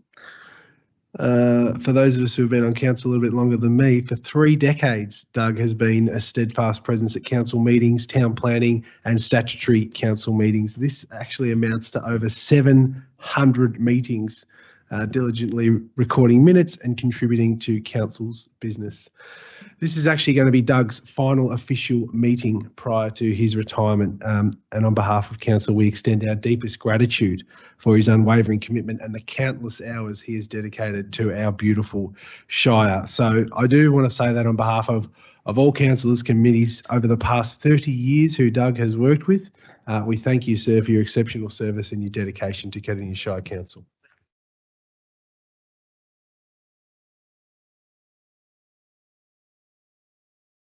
Thank you, everyone. That concludes tonight's meeting. Thank you so much for your attendance. I now declare the meeting closed.